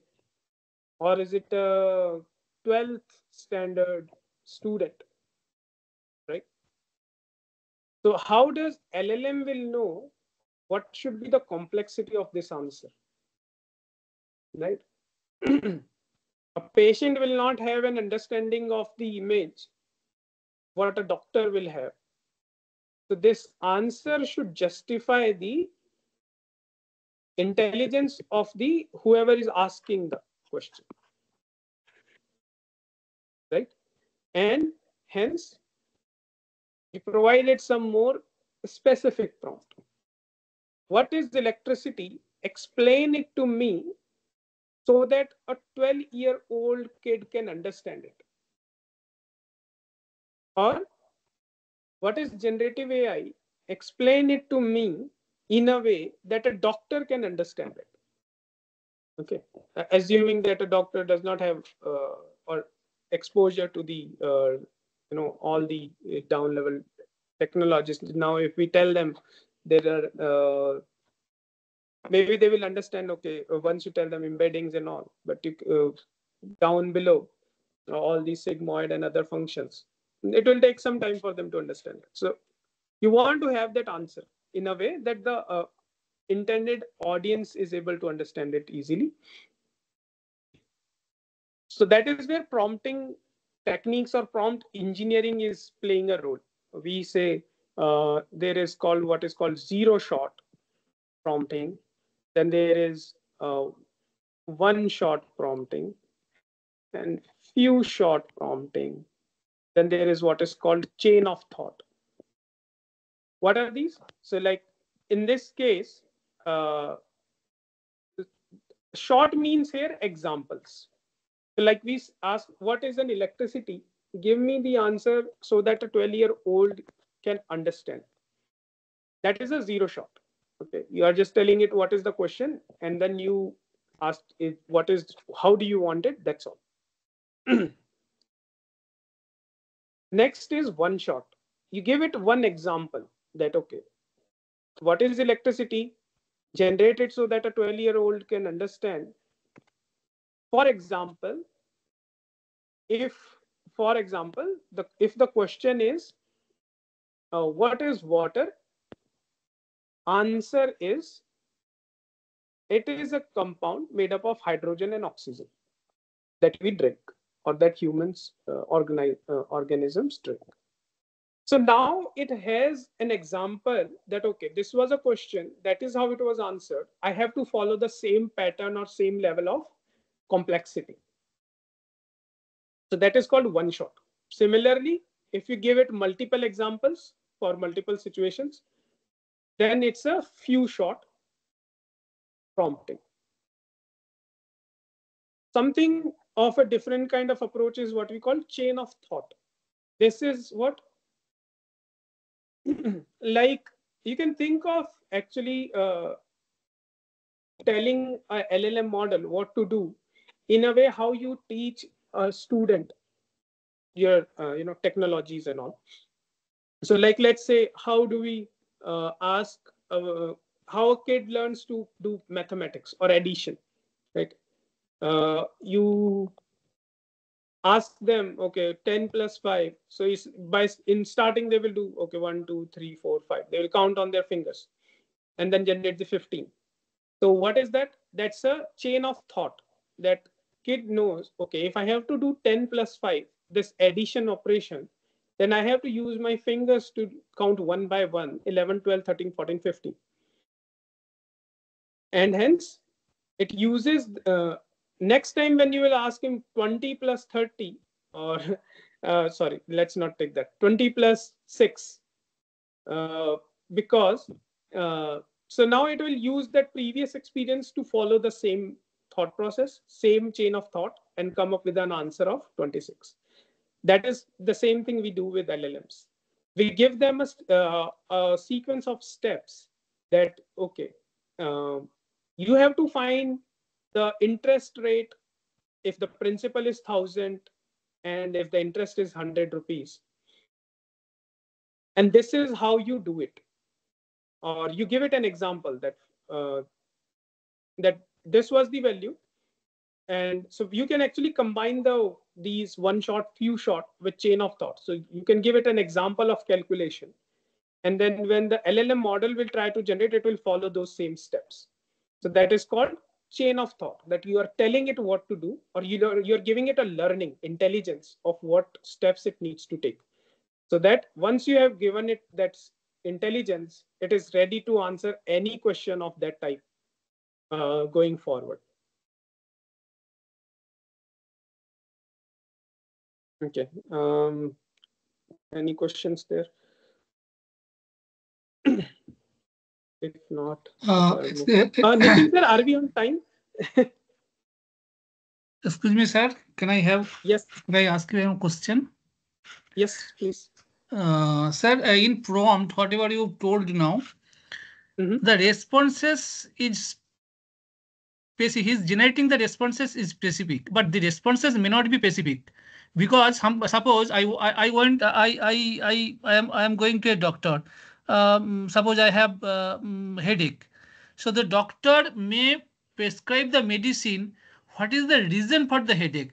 It may be the stomach upset. It may be some cold and cough inside my head. So there are number of responses. So why you are telling that this is it is generating the specific responses? No, sir. I am saying it will generate the response how you want it. It's just that you have to tell it very specifically. In the way, like you shared, right? It can have cold, it can have any number of reasons for the headache. Now, when you will prompt it, you can say, give me one reason this can happen, or you can ask it, give me list of all the reasons for which a headache can happen. So it is a specific. It is not the specific.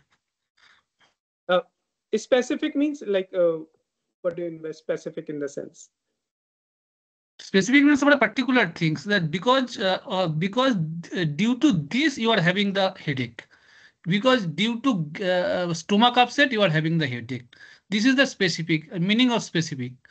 I think so, but I want to ask you, sir. So as I said, sir, it depends on how you want the response to be. You have to query it. Like if I only want one, it will not tell you that it is 100% is good. Okay, I don't know that term, but let's say it is 100% cold and cough. Okay, it is always a probabilistic. All these machine learning models, AI models are always probabilistic. So they cannot be, you can ask it, okay, generate the answer specifically like this. Okay, so it will generate okay, if you like, you can say, okay, give me the diagnosis in 2 paragraphs. It will give you 2 paragraphs. Give me the list of all the items that can cause this. It will give you a list of it. Or you can ask it, give me the list of reasons, but in a way that even a patient can understand it. So it will not use those complex medical terminologies, right? That's and all these are probabilities, right? It might use some of it.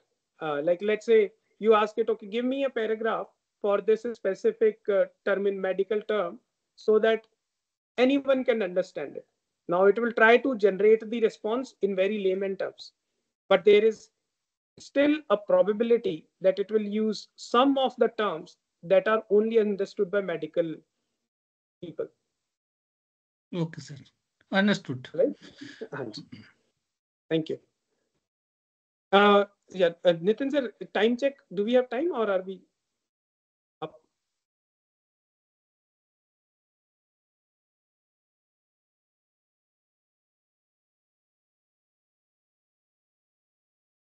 Yes, sir. Okay.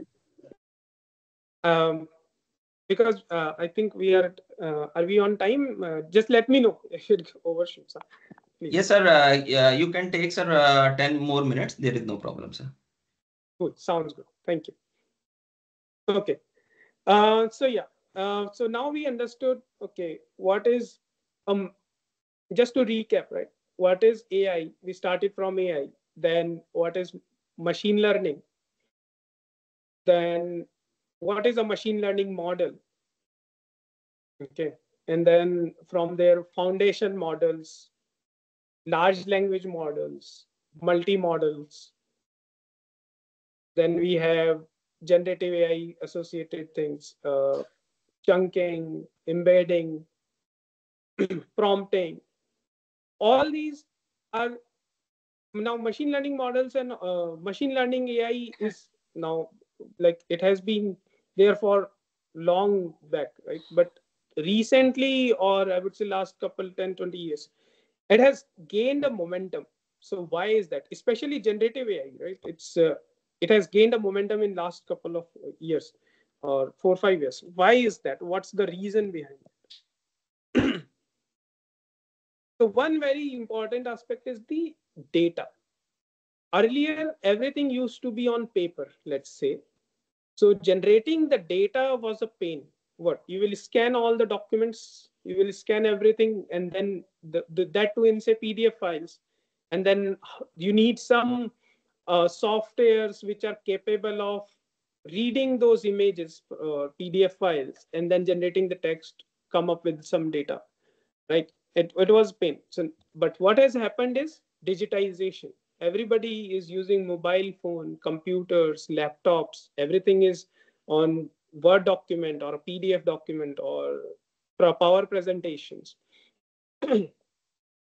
Images are there, right? Now you don't have a real camera to have those images. Everything is in their phone. It's very easy to upload or generate that data, and then save that data has become very easy. So that's has changed the picture dramatically, because now there is availability of data for making these models learn. What do they learn? It was a question I left previously. They learn the patterns. All machine learning models are learning is a pattern. You give them a data, they just learn the pattern in that data. That's all. And then based on that pattern that they have learned, they try to generate response for a new question that they have, that you put to them.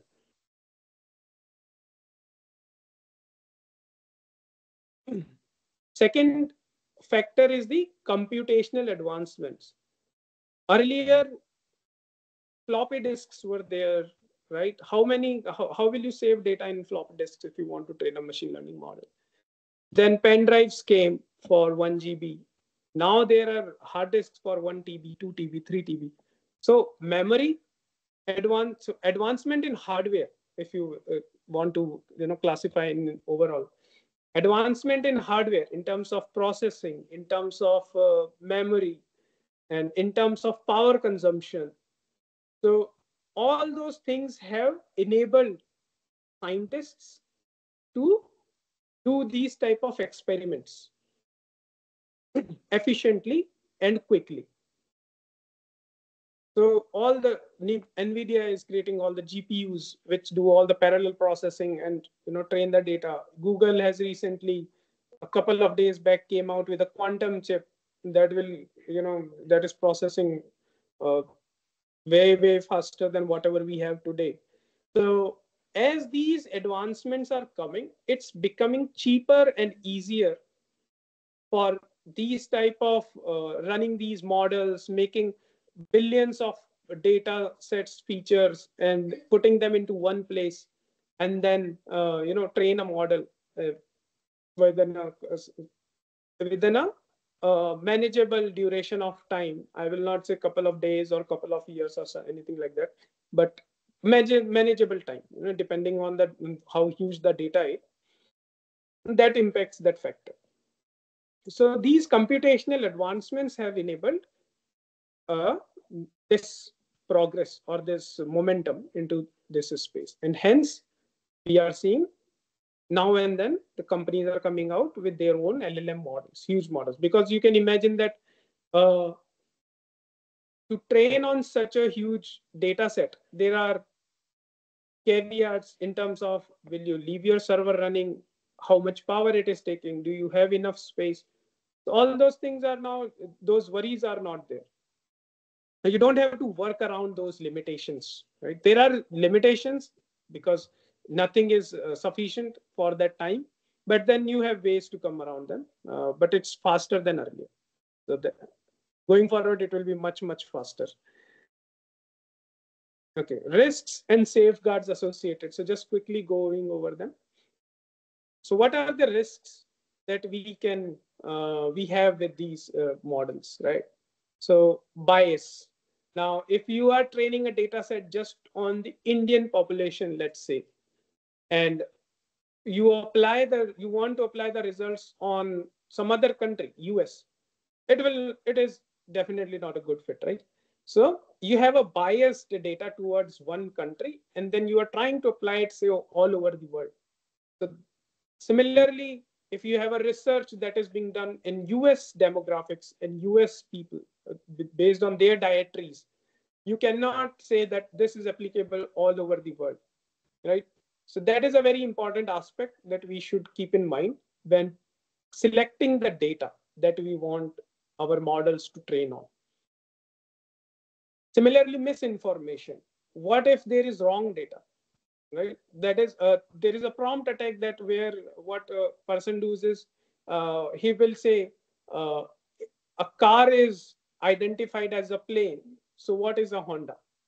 Now LLM will think, oh, car is a plane and Honda is a car, so Honda is also a plane. Misinformation.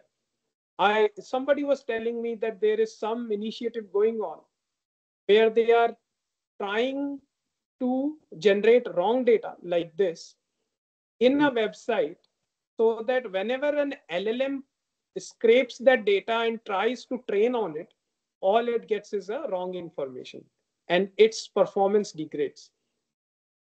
Why they are doing it, that's a separate topic.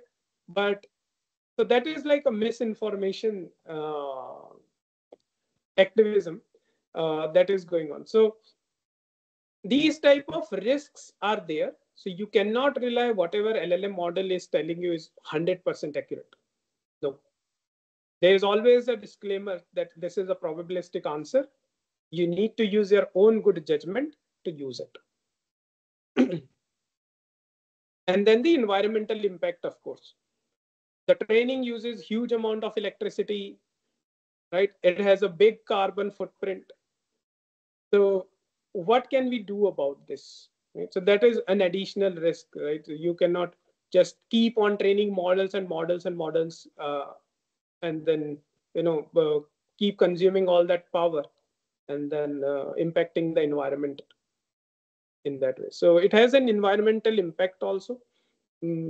So that is why it's very important to use it in an optimal manner and responsibly.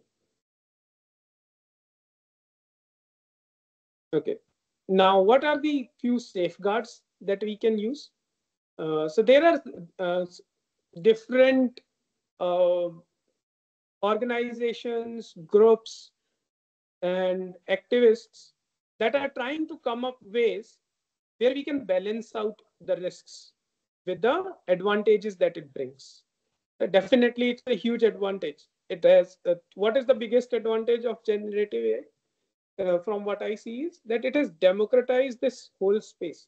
You don't need to know this model training and anything. You can go, there are now websites where you can just put a prompt that can you create an application for me which gives, which provides the name of the capital of a country the user asks, right? And then it generates that application, even a website that you can use, and you can give it to the folks to use, people to use, right? So now you don't need to know the front end engineering, the back end engineering, the databases, and you don't need to maintain any data set for that information. All this is gone. So even a person who is not a software engineer can create such an application just by writing English, plain English, or maybe in coming years in any language as for that sake. So there is a huge advantage and potential, but then there are risks. So these ethical AI, sustainable AI, and then transparent models, right? These are the initiatives where we are trying to balance out. Like for transparent models, are we need, there is a term or a couple of terms that are associated with any machine learning model outputs is explainability and traceability. Explainability means, can you explain that for this input, how does this output comes? Now, with the complexity of machine learning models, neural networks with multiple layers, recurring neural networks with thousands of layers, how will you trace that this A became P, or this uh, Hindi word is got translated into this English word? Why not in any other English word? So that traceability or that visibility into the whole process, it's a separate, very interesting research area. But that is a very valid question that is being asked. Then same actually. So that is traceability is you can trace each step, and same goes with explainability also, right? To explain that this answer was generated because of this reason, and hence next time when you give a specified input, it will generate this type of or this response. So that understanding is not very mature right now, because we don't it's not easy to go through all that flow, look into every layer of the network or the process, and then come up, have that visible. And that is difficult even for the experts. So if a normal person is using it, typing something on chat gpt, and he wants to know how does this response was generated, what was the mathematical operations performed, how does it arrive from this, what was the embedding created, and all that, like how did this chat gpt give me this answer, it's very difficult for him. So having that in a way that even somebody who is not technically sound in these fields is still able to understand that. And then ethical AIs, sustainable AIs, uh, can we reuse the models, and how do we make the model or control the model responsive, so that it's not racial, or it's not abusive, or it's not targeting any specific community. So those type of measures and safeguards are required. Okay, now, yeah, since we have a little bit of time, quickly on tools and applications, what are the available tools that you can explore or experiment with? I would assume you will have access to, say, AWS services through Institute. So I will just quickly touch on two AWS tools that we use here. One is SageMaker, and another one is called Bedrock. or both these tools are, you can, Bedrock, for example, is a new offering from AWS.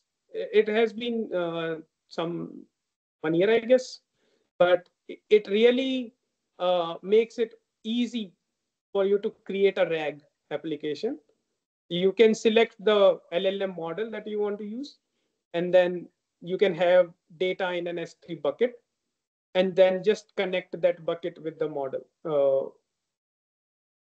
We call that as a knowledge base here. So that S3 bucket where you have all the data for your org, it's called knowledge base. You just connect that knowledge base with your model and start using it. So it's like 10 minutes of process that it will take to make you start using the create your own application for your org specific data. Similarly, SageMaker provides you capability to train your models. You can experiment using Jupyter notebooks there. You can have a complete end-to-end cycle from training to the performance measurement. There is dashboard where you can check metrics of the performance. Is it going up? Is it going low? Like that. There are services attached where you can ask manual inputs on the outputs to have a human in the loop evaluation type of thing. So there are good offerings from AWS which you can explore. I would say SageMaker and Bedrock is a good start. There is a new concept which are called agents in LLM, generative AI space, where you can have an orchestrator. Agent is like an orchestrator, which can invoke or which can run a workflow, a step-by-step process. Like you can call it, make a call to this API or this service, pull this data, and then call the LLM with this data as a context, and then publish the response on the another website. So these type of workflows or steps you can orchestrate using agents. So Bedrock provides a very easy way to do them.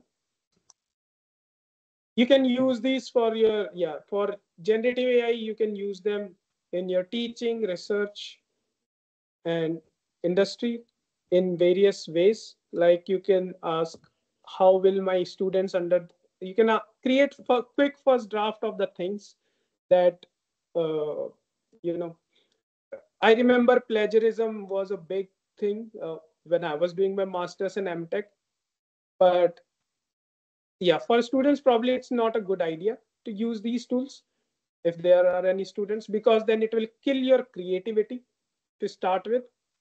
But for professionals, it gives a good way to generate quick drafts, first draft of the things, let's say, and then use your expertise to refine them. Similarly, for research, now you don't have to have an ML model to do small data analysis. You can invoke LLM models to do the analysis for you. You can give it an Excel sheet and it will generate the insights, or you can give it a data and it can generate the insight. In industry, of course, like I mentioned, org specific analysis. If you want to do some, in productivity enhancement for your developers, for your professionals, you can use LLM models and these generative AI applications to do that. So there are certain questions that I would leave for in the end is like, now we have gone through this cycle or this life cycle of generative AI, what it is, how it is applicable, how can you use it. I would really like to people to think on how they can use it. And I think I have another session at the end of the program. So we can definitely come back to these questions and then have an interactive chat or brainstorming for a while on what are the different disciplines we can use this, how we can use this. It will be a very interesting talk. And then also, what are the challenges that you see in adopting the AI or Gen AI? With that, I will conclude this session. And thank you, everyone, for being there. Yeah, Nitin sir, over to you.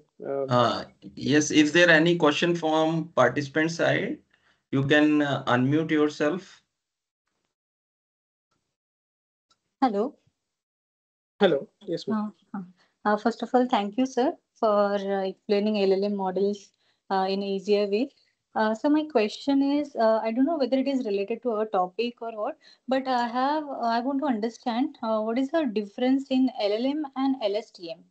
So basically, what I understand from LSTM is it is generally used for the prediction purpose and for the statement completion and all. But as I'm a research scholar, I want to understand, uh, can we use this LSTM with a image data? That is my question. LSTM with image data or LLM with image data? LSTM with image data. Okay. Got it. So LSTM, I would say, is a stage before we used to have, there is a term in LLMs, transformers. And there is a very good paper, Attention is All You Need, which is like, every person who is an LLM is read. LSTM used to be a stage before that. Like LSTM is long short-term memory, right? So you are asking the model that can it learn or can it have a memory that, okay, what was it responded back, like say 2 questions back, and whatever it was, its response was, and can it use that knowledge or that context to answer the current question? So it's like I'm giving a memory to the ML model, because if you think about it, it's mostly, okay, you ask a question, it generates the answer, and that's it, right? For any model, you give it an input and it gives an output. That's it. There is a. So what if we provide input as an image? So is it possible? Can we apply this LSTM with this image data? So, like I said, you can, but you have to convert that image into pixel values or some mathematical representation first. Yes. Okay. You can provide to LSTM, but you need to have some block in between where you first convert that image into a mathematical representation. Okay, and same with LSTM, bidirectional LSTM? Yes. We can do that, right? Okay. Okay, Yes. so thank you so much. I would say that is kind of generic for any kind of machine learning model. Like even if you are not doing it, there is some block behind the scenes who is doing it. Right? Okay. Like you have some websites where you upload an image and it works out, it gives you some description. So it's a managed service. It takes that conversion of image to a mathematical format. It abstracts out that part from you, but ultimately that is what is happening. Okay. Before giving it as an input to any machine learning model. Yeah. No worries. Thank you for the question. It is a good question. Yes, any other question from audience? From participant side? Hello, sir. Hello, ma'am. Good evening, sir. This is Disha Moini Pathak from ABS Engineering College. Sir, my question is regarding actually medical imaging only. So mostly when we use when we train our models or when we use transfer learning. So transfer learning is like train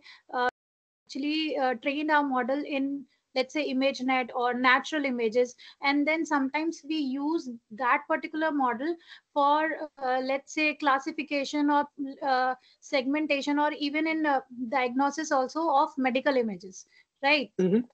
Right. So let's say if we have a data set that includes different medical images, let's say different modalities, and even we have different organs. Let's say we have brain, we have lungs, we have some different more different organs of different modality. So is it feasible to train our model with different modalities of images with different organs, and then we do, let's say, classification or prediction, or let's some application? Is it feasible, or is it correct to do that? Okay, so we can think of it actually in 2 ways. First, can we, let's say we do it in that way, right? Definitely it's possible. Why not? Okay. But then, is it good or not? So now that depends on experiments and requirements, in the sense, like, let's say I create one model, then I have to check if is it able to distinguish between a lung and a brain or not. You know, how good is your training? Then you have to work a bit more on the training side of it, I would say, so that it learns very, it's like teaching 4 subjects to a student. Do you want a student to be master in 4 subjects, or do you want him to be a master of 1 subject? Okay. Okay. So that way. So if you want him to be a master of 4 subjects, you need to come up with that good study material and training material. Means, But if means you, large amount of data is required for that. that is one ask. It should be a good data. Like I said, gold in, then gold out. So it should be a good data, large amount of data. And then how are you? So like we went through that chunking and all those aspects, right? So how are you dividing that data so that model is able to learn better? Like how we have chapters in the book, let's say. So similarly, how you are dividing that data so that model is able to train better. Okay. So Let's if you say, want to have that, yeah, sorry. I got the idea, sir.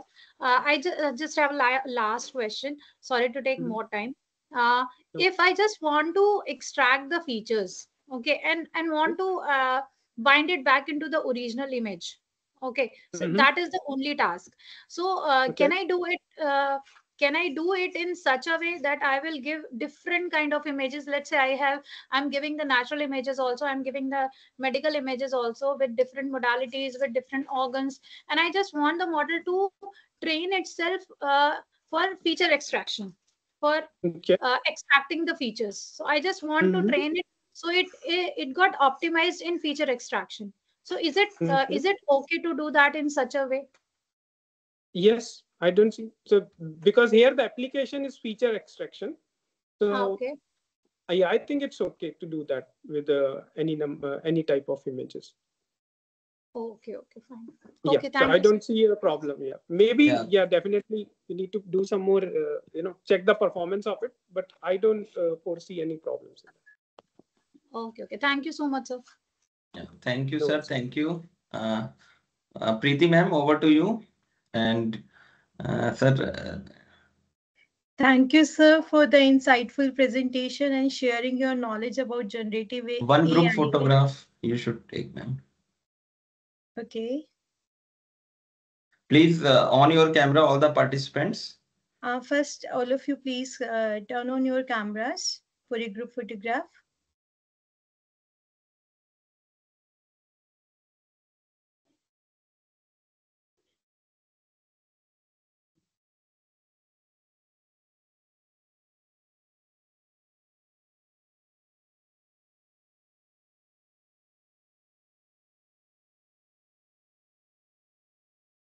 I'm waiting for a few seconds more to let the participants turn on their camera. Please, other participants, Dipti, Arvind sir, please on your camera. Supriya Sharma, Divya Arora ma'am. Sir Manoj Tomar. Good.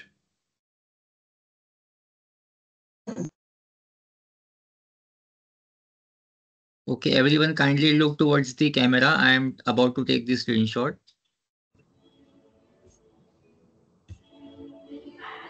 Okay, it's done. We can move ahead. Cool. Yeah, Preeti ma'am, over to you.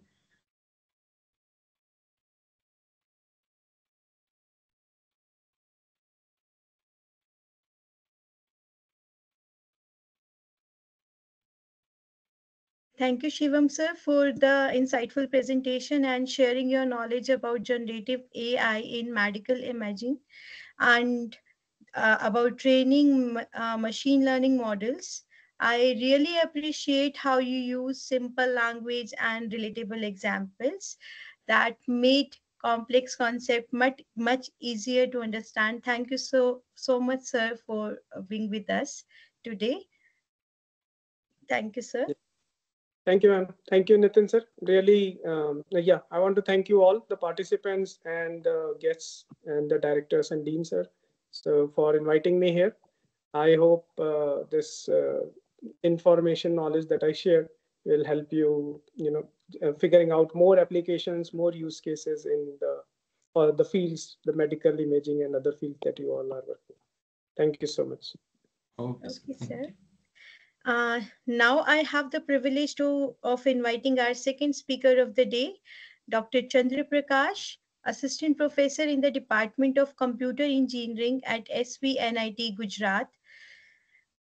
With over 14 years of teaching and research experience, Dr. Chandra Prakash has previously served at NIT Delhi and Indira Gandhi Delhi Technical University. He earned his PhD in machine learning from MNIT Jaipur and is the founder of the Computational Intelligence in Smart Motion Robotics Research Group.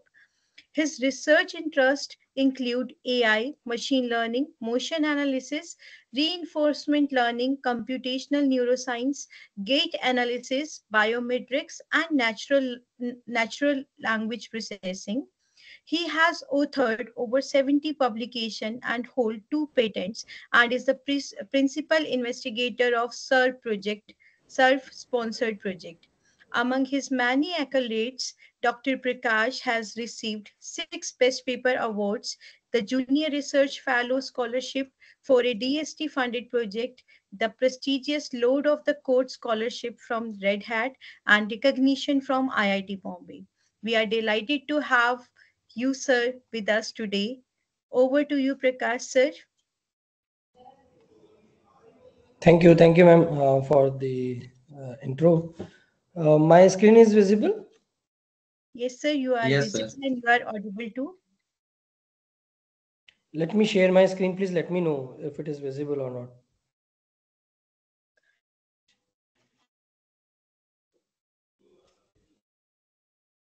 Is it visible now? Not No, now, sir. sir. Hi. Yes, sir. It's visible.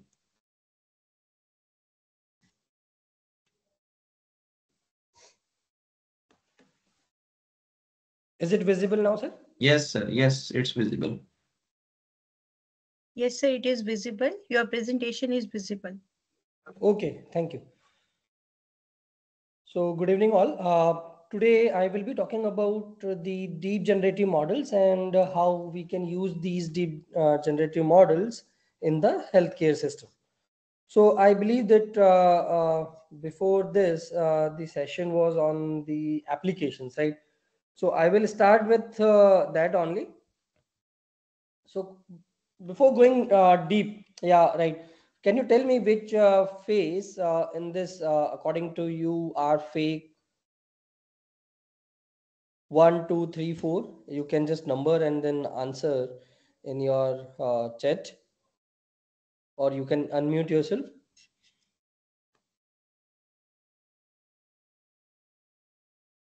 Hello. Last one. Okay, first one. What about other?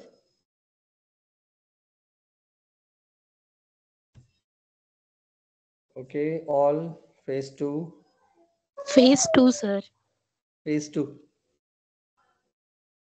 Okay, one of you suggested that all, right? So he is correct, he or she is correct that this is also not a realistic image. This is also not. All of these are the AI generated image.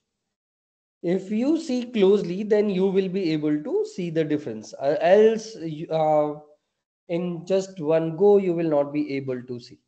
So in this particular talk today, I will talk about that how we can generate such real looking images. Sir, please share your screen again. I think your screen is not visible. Share screen. Okay, let me share it again.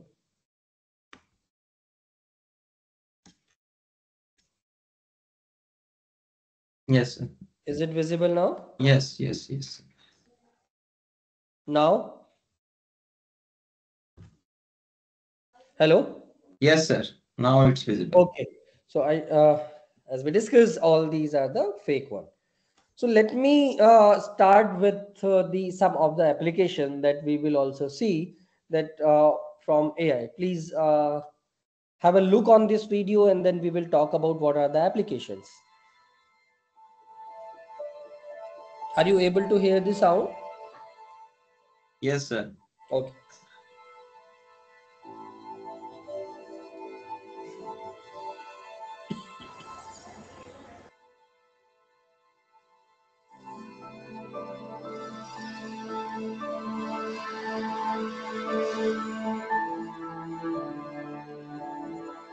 I am an explorer.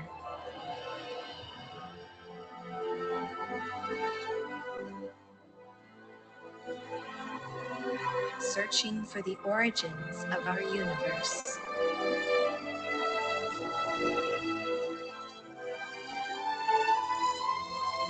And charting a safer path to other worlds. I am a helper. This is the area where I work. It is known as the gate analysis. At a time. Motion analytics. And giving voice to every emotion.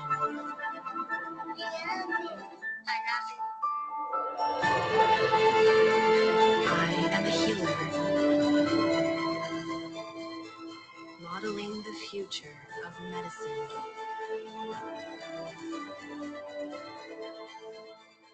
And finding a needle in a haystack when every second counts. I am a visionary. Uncovering masterpieces lost to the ages.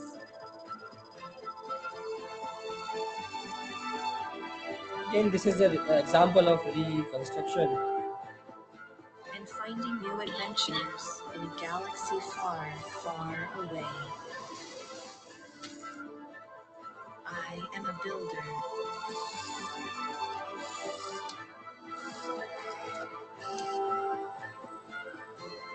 Driving perfection in everything we create.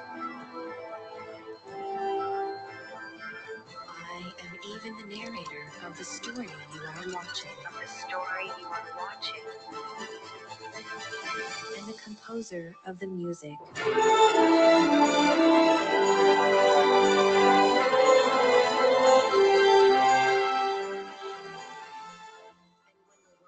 Faces its greatest challenge.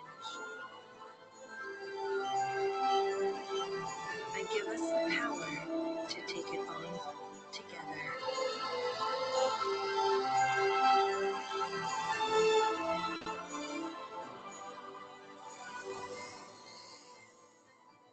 I am AI. Okay. So can you tell me what are the applications that you just saw in this video?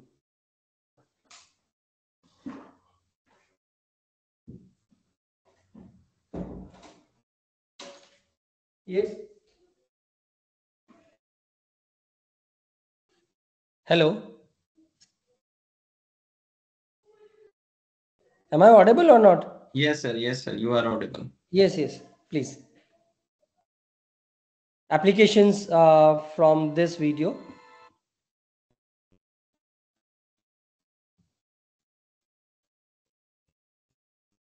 You may write in the chat also.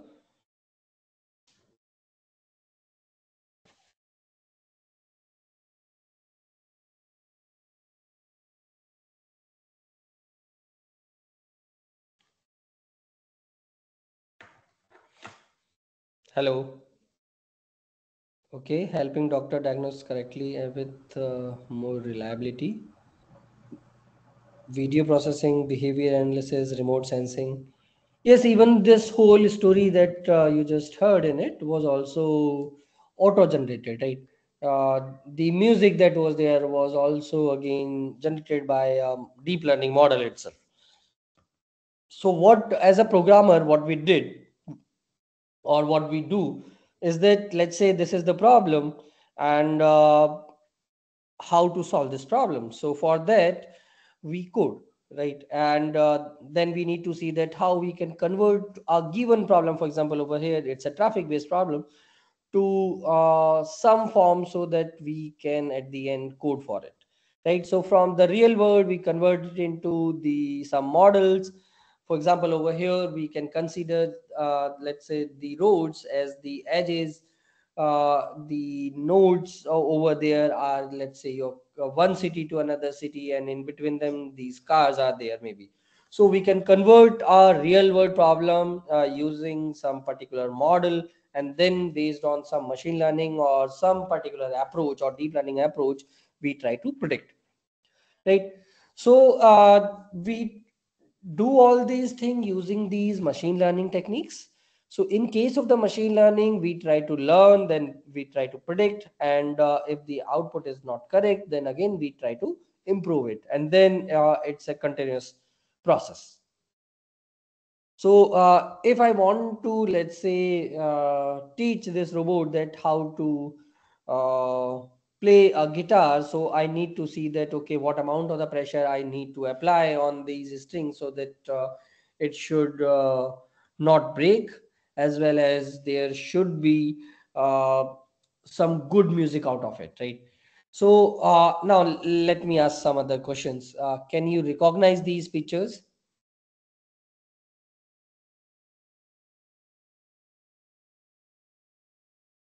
Yes, no?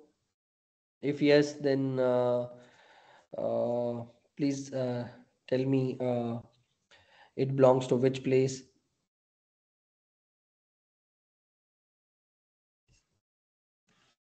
Okay. Yes, Lal Bagsha Raja, Badshah basically. So Ganeshji is there, then India Gate is there. Now, it's not like that you have been to these places and then you have clicked from this particular angle. Still, we are able to identify. Now, the question is why or how we are able to recognize these features, right?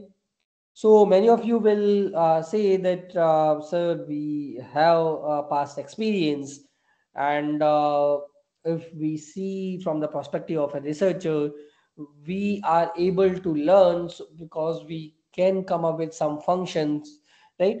For example, my daughter has an issue in the recognizing daya and baya in Hindi, left and right. She understand.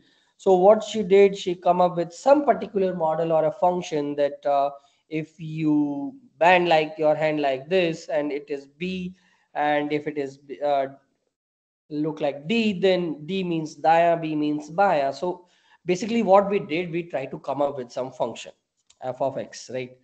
So accordingly from the given data set, we can modify if a new sample is there, right? Then we can modify this function also. So learning is all about understanding that particular function, right? It's a way of modifying the representation what we learn from our surrounding. So based on the feedback, we can divide the whole machine learning into these three parts: supervised, unsupervised, and reinforcement learning. Today we will be talking about unsupervised in detail because GAN belongs to that. In case of the supervised, we do have some data with us, and for every particular X, means for every input, I know what is my output, right? So some labeling is there, and that's why my task over here is to come up with some particular classes, right? So that's why classification is one of the approach in case of the supervised. Another type of the approach is the regression, where we, yes, where we try to come up with some particular value, right? So another method is the unsupervised learning, in that we don't have the label data as such, only X is given to us based on the inherent property of the X or the latent feature that we will discuss now with respect to the GAN approaches. Then we come up with some groups over here. The third part is the reinforcement learning, where we don't have anything based on some particular our own experience. We give some particular reward, and then based on that reward, we identify whether you are on the correct path or not with the iterations, right? With the box. So again, it's the classification of the machine learning type only: supervised, unsupervised, and reinforcement learning. As I told you, in case of supervised, we do have some label data with us. Now we based on that, we try to associate with the label, right? So if this data is given to me, it will be having some labels, and then correspondingly we give a new test sample, and we ask whether it's a car or motorcycle. So there are different methods for this. You can use linear regression, logistic, perceptron, Navis Bayes, neural network, SVM, and other. But in real time, we don't have the data as such, or if the data is available, we are not having the label data, or in not a position so that we can directly use it. So what we do, let's say if I am having this type of the data over here, then based on the shape we can divide, right? Or we can make some groups, or based on the color also.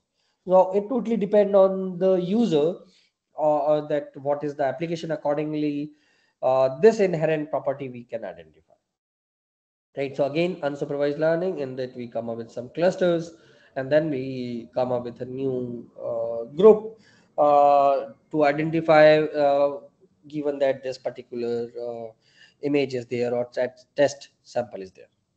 The third type is the reinforcement learning, where nothing is there. As I told you, based on some random numbers, we identify whether we are on the right track or not. Right, so reinforcement learning is more close to human, but today we will not go into detail of this. Just we need to see that how we can generate the data, right? So let me ask again that how can you identify the total number of the people in this first task?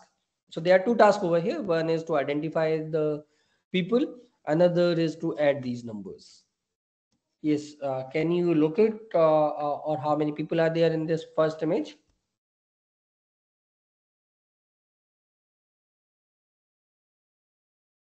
And what is the answer of this?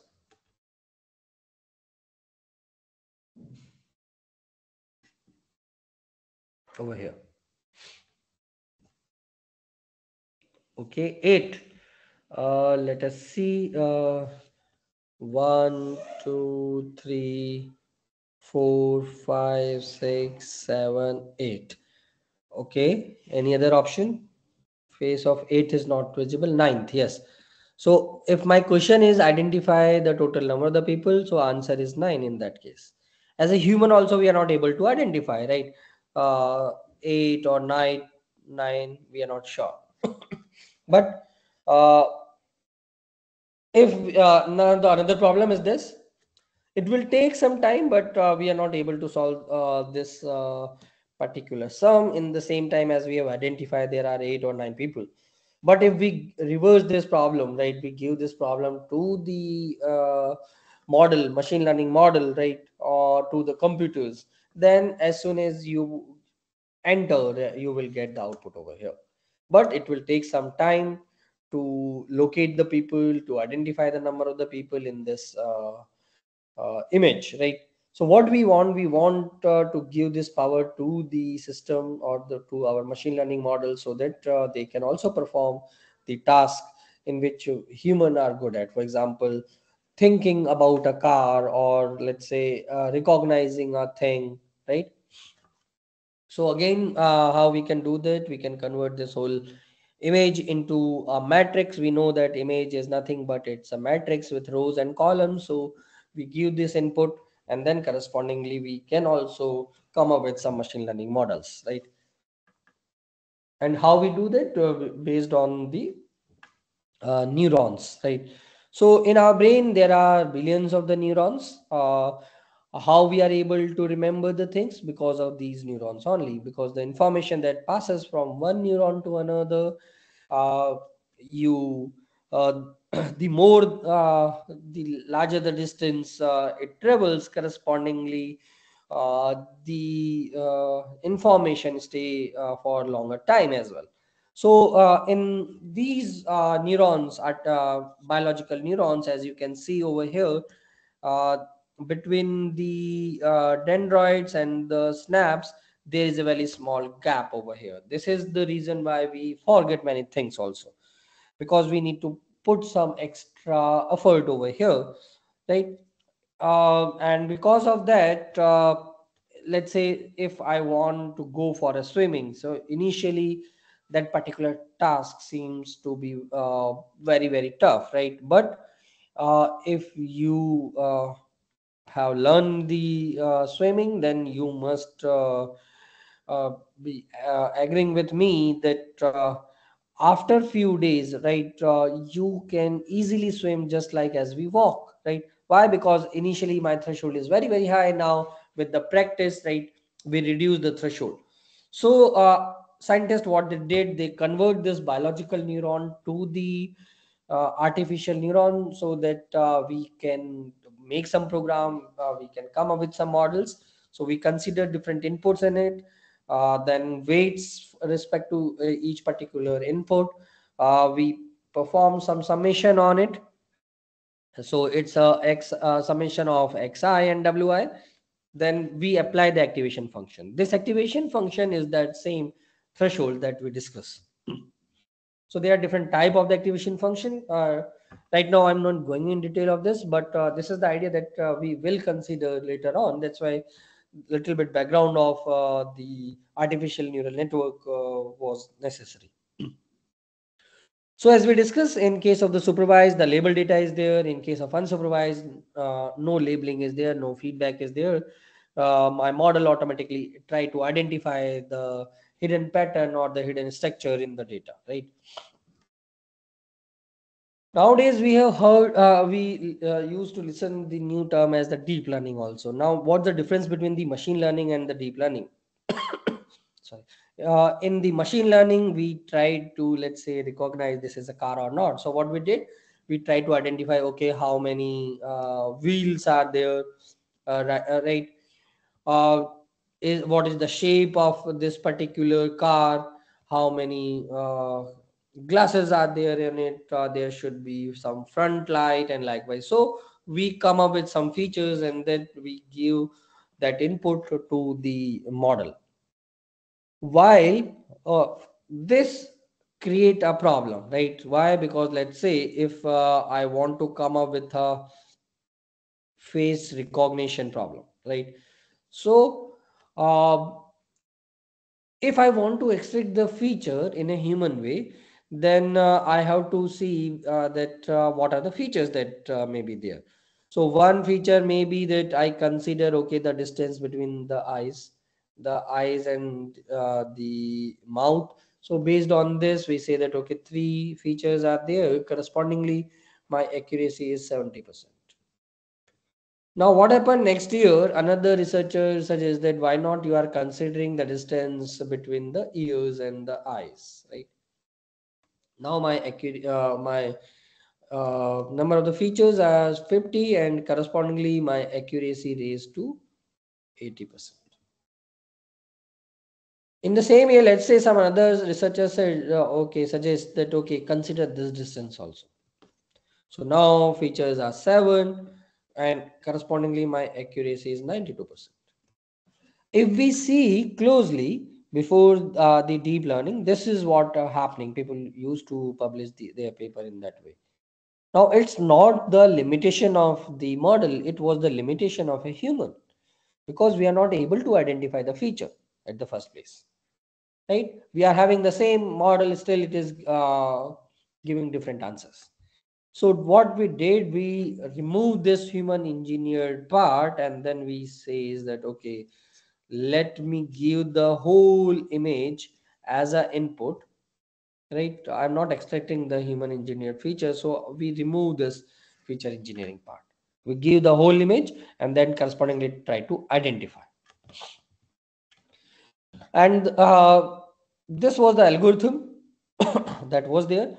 Beside this, the computational power was very high now, and we are having a lot of data available with us. Because of that, this whole deep learning concept emerges.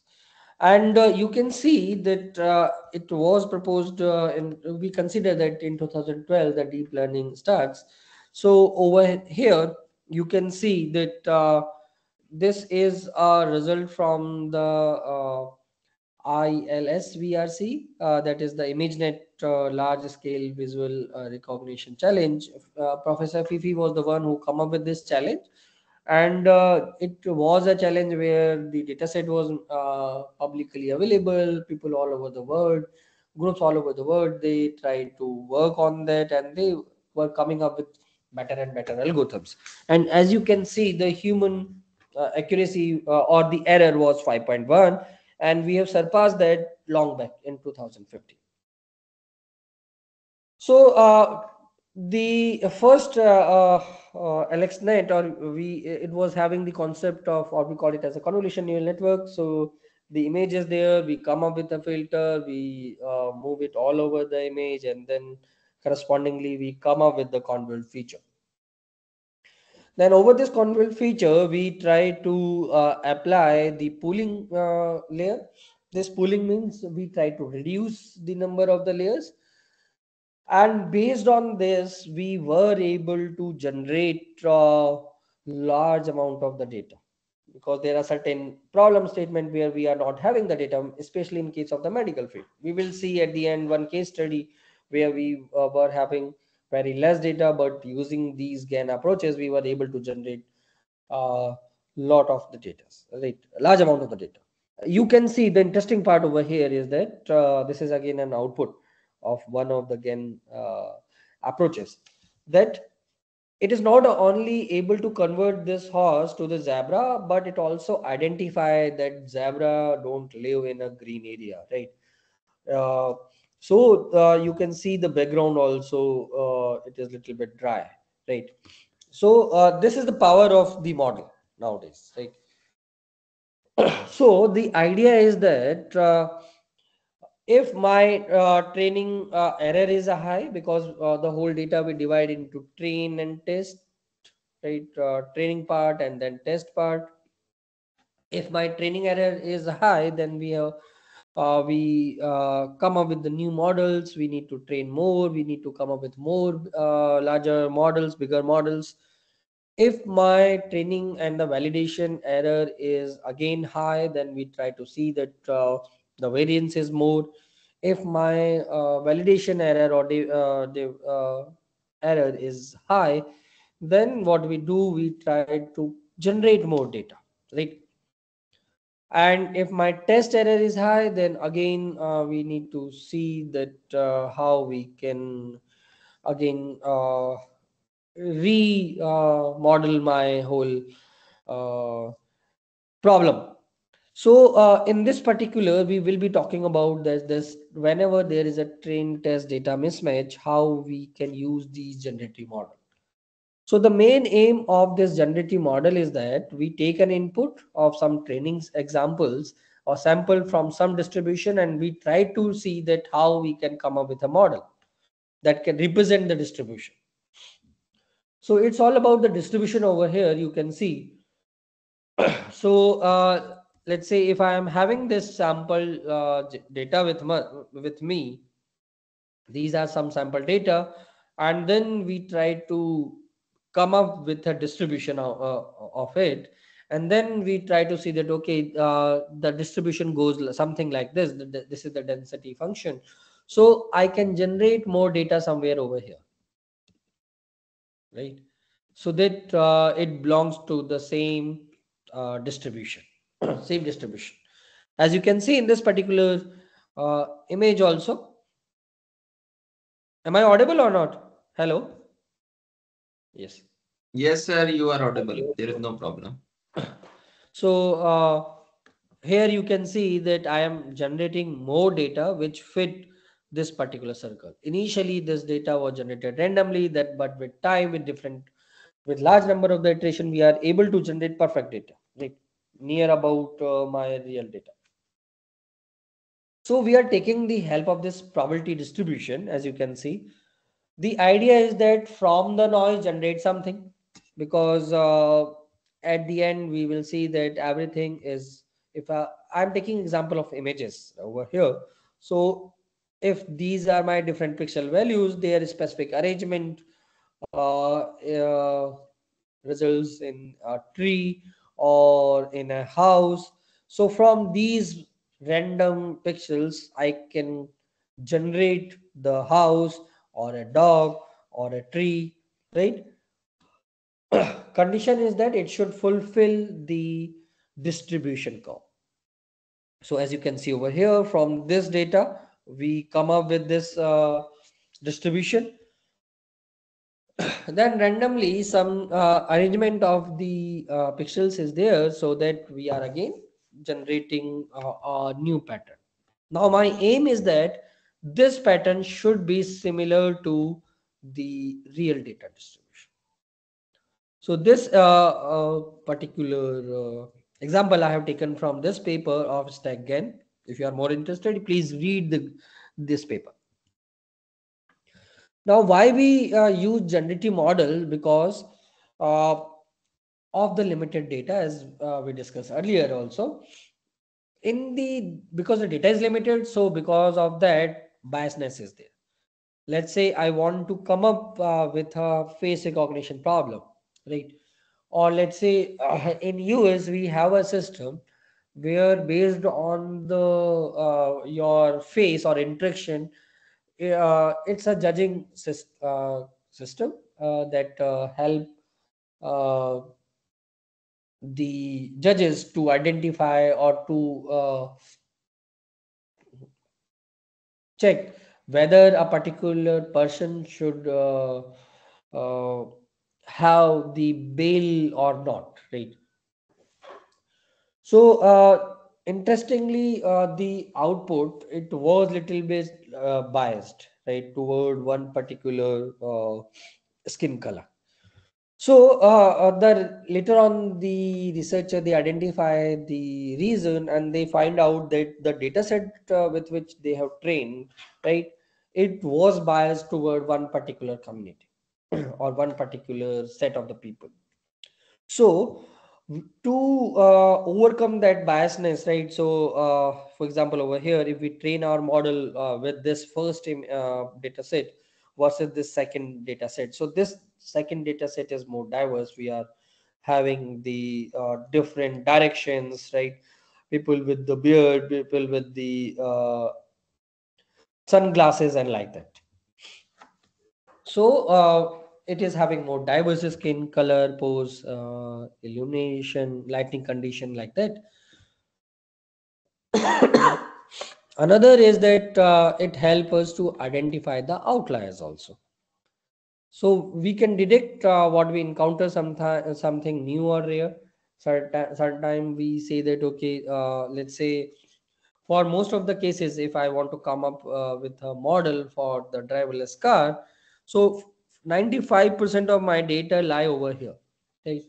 The environment is sunny, it's a highway, it's a straight road, but these cases are also there over the data that lies in this extreme ends. There over this flyover, let's say this aeroplane is there, harsh weather is there, or some pedestrians are there, we are having very less data. So what we do, either we take more data for these particular cases, or if we are not having, or if we are having very limited data with us, then we can generate more such data. So for that, we have the solution as a generative models, right? In this, we have explicit density, implicit density. Again, we have different methods. Today, I will be talking about the GAN and the auto encoders little bit. Now, in case of the latent variable models, that are the autoencoder and the variational autoencoder, we will first discuss what this latent variable is. It's a mathematical term that says that we try to come up with those variables which are not directly observed, but rather we can infer from the visible uh, features. Now, what is the meaning of it? Right, it is opposite to the observed variables. The meaning is that, let's say if I want to come up with the price of a house, right, using my deep network. So in that, my features or my data are, let's say, size room, number of the bedroom, zip code, and the district wealth. These are some features that we have. Now, by looking at this size of the room and the number of the bedroom, if the room size is big, I need more number of the rooms, it means my family size is more. So this is an example of the latent variable. Means those features which is not directly visible, but based on the given input, we try to come up with the real features. So there is a very famous myth of the cave, in that the idea is that certain people, they were tied in this particular cave from the childhood, so they have never seen the outer world, and all of them, they were here only since the childhood, so they have not seen the light, actual light. So what happened, some people, they used to carry these props, and then there is a fire also over here, and whenever these people move over here, they associate that, okay, this is a horse, or this is a, this is Z, and something like that. Some names they come up with, some convention they come up with. Now, for these people, it look like that these shadows are the real objects, while we know they are not. So what happened one day? One of these people, right, one person somehow free from this particular place, right, or then it moved to the some area over here, because the light was there, it was a new thing to that person, so he takes some time to adjust, and then came out of this cave, right. The sun was there again, it takes some time to adjust over here. Then it tried to identify that, okay, whatever we were looking in this cave, that was not real. So let me go back and just explain this phenomena to my friends, so that they can also understand that the shadow that we were considering as the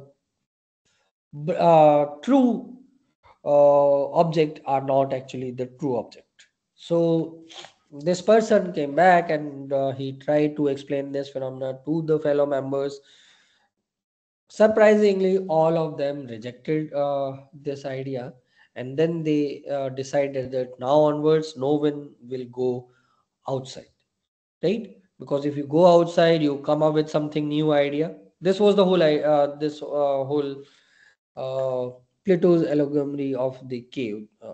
So the idea is that whatever we are trying to see, that these are the feature. This is feature 1, feature 2, right? That according to us are the features, maybe not the real features. What we are interested in, the latent feature, true features, right? So this is not, so we can learn the true explanatory features, the latent features from only the observed data. So my generative model, what it does, this power was only with the humans, that if someone says that there is a red car or a blue car, right? As soon as I speak this, all of you must have imagined a blue car on a road. The shape of the design of the car may be different, but all of you will be able to generate that image in your brain, right?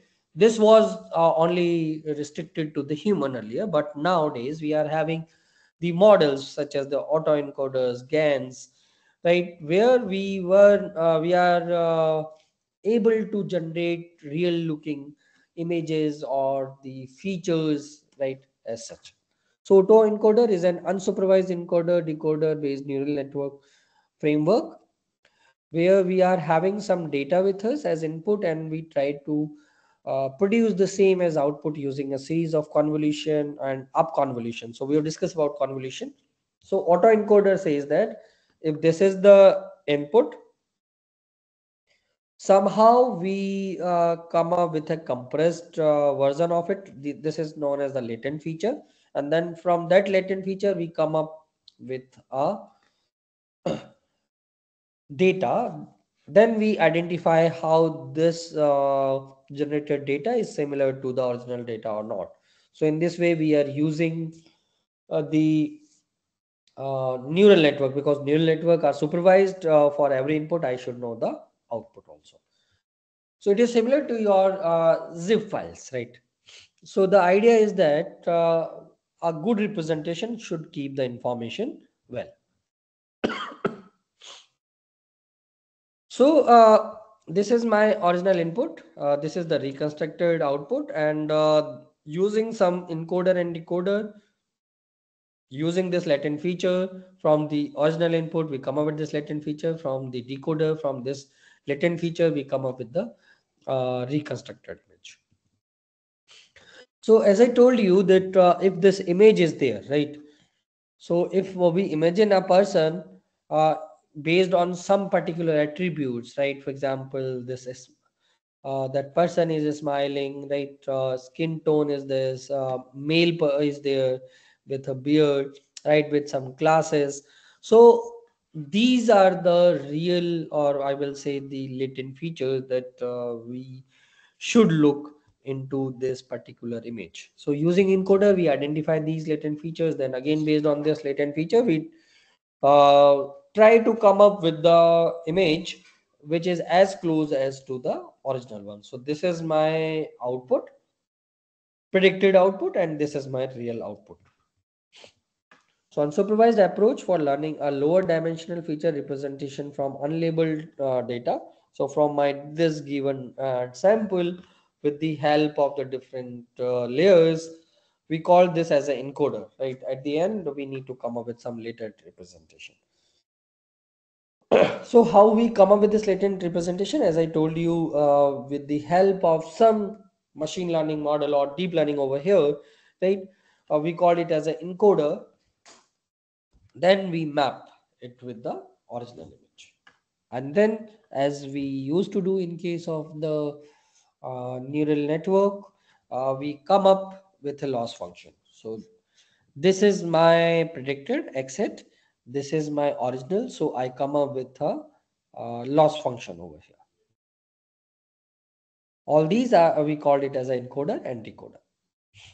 Now, from the input using the encoder, we come up with the latent feature. Then after training, we again from the Z, we train and come up with the decoder. And then we come up with the output. This is the actual output, right? Then we identify the error. So now these encoder and decoder are nothing but the deep or CNN layers, right? CNN network with multiple layers. We can increase more number of the layers so that this uh, reconstructed input or reconstructed value is same as my input data. At the end, we can apply the loss function. It may be a softmax or something like that, so that we identify. So in encoder, we are having auto encoder. We are having the concept of the encoder, decoder, and bottleneck is basically the value where we are trying to come up with, as you can see over here, this Z. So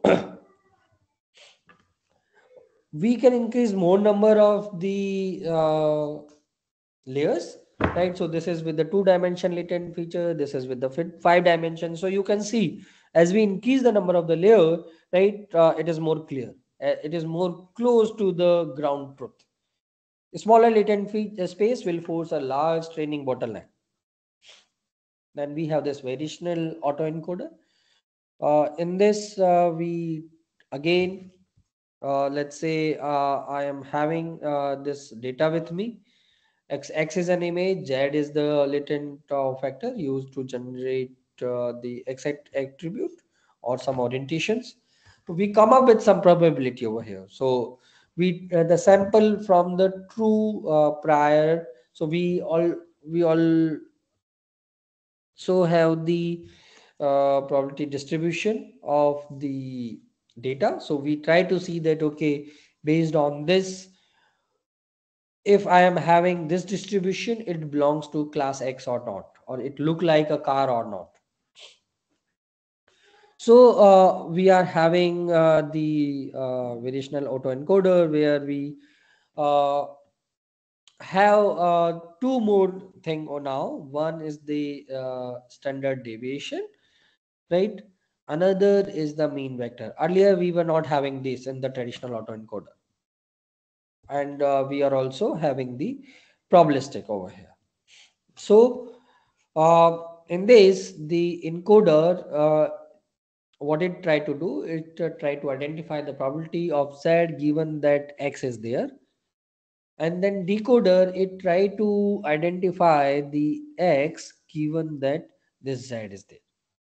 So my loss function over here is two-folded, combination of reconstructed loss and some regularization term over here, right? So this is the reconstruction loss from the original input to the reconstructed output, plus the probability density of the inferred latent distribution and the fixed prior latent distribution. So we try to increase encoding to distribute encoding evenly around the center of the latent space.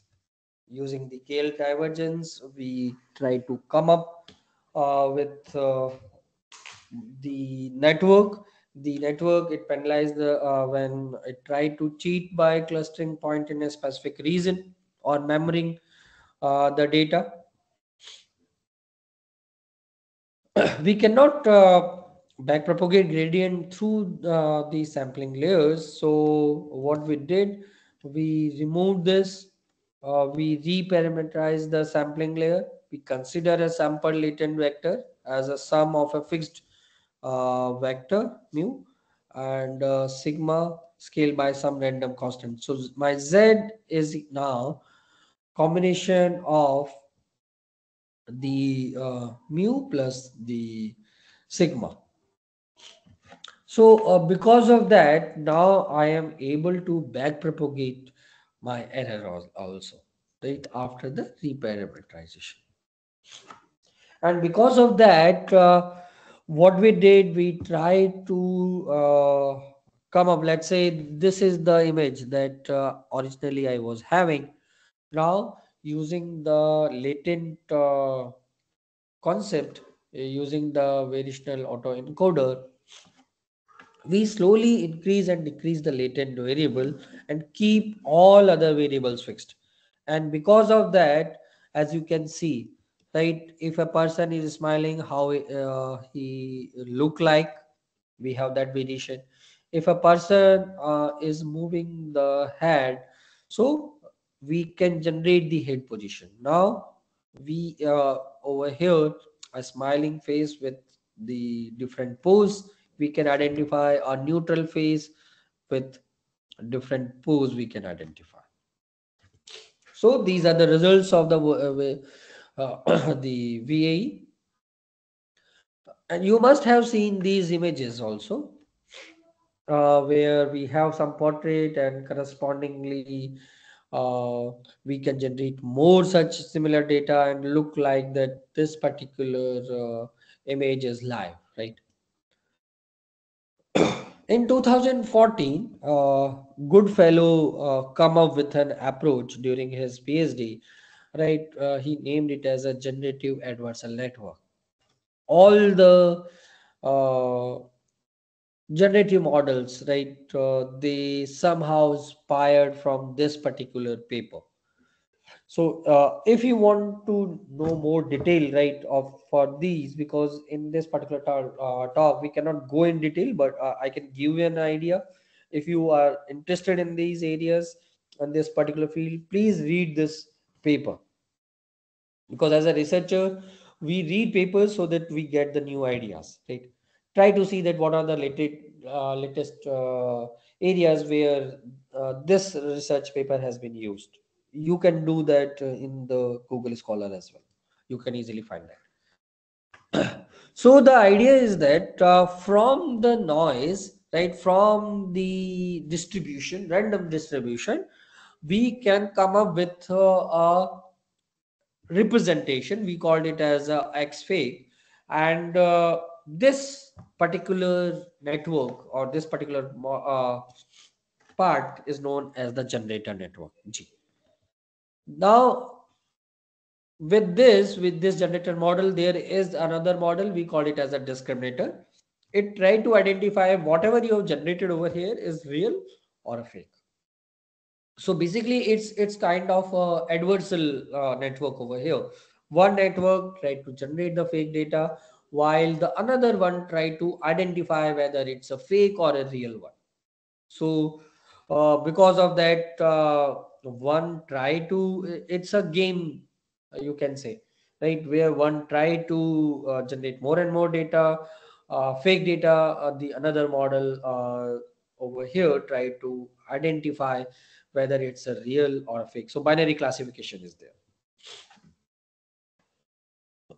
So this generator model, as I told you, from the random noise come up with some data. As you can see over here, we give some real images as well as the fake images. My discriminator network, it try to identify whether it's a real or a fake. So discriminator network try to distinguish between the real and the fake images. Generator network try to fool the discriminator by generating real looking images. Then we propagate it back. So it's kind of the two-player game. My screen is visible, right?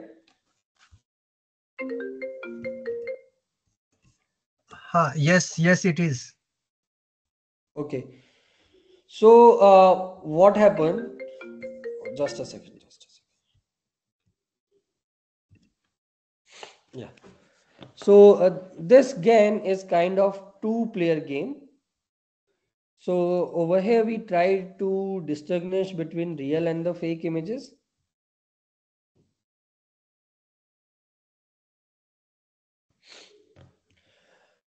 A generator network try to fool the discriminator by generating real looking images, right? So we train jointly in a mean max game. It's kind of the mean max game, and as we have in the game theory, we do have some objective where it's a combination of two objective, where one of the objective is to maximize and another is to minimize. So maximize means I want to generate my data in such a way so that my opponent or the discriminator network is not able to identify that.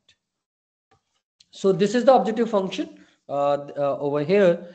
It is the probability of x given that it belongs to the data, right? Uh, so my discriminator output try to identify whether it's a real one or the fake one, right?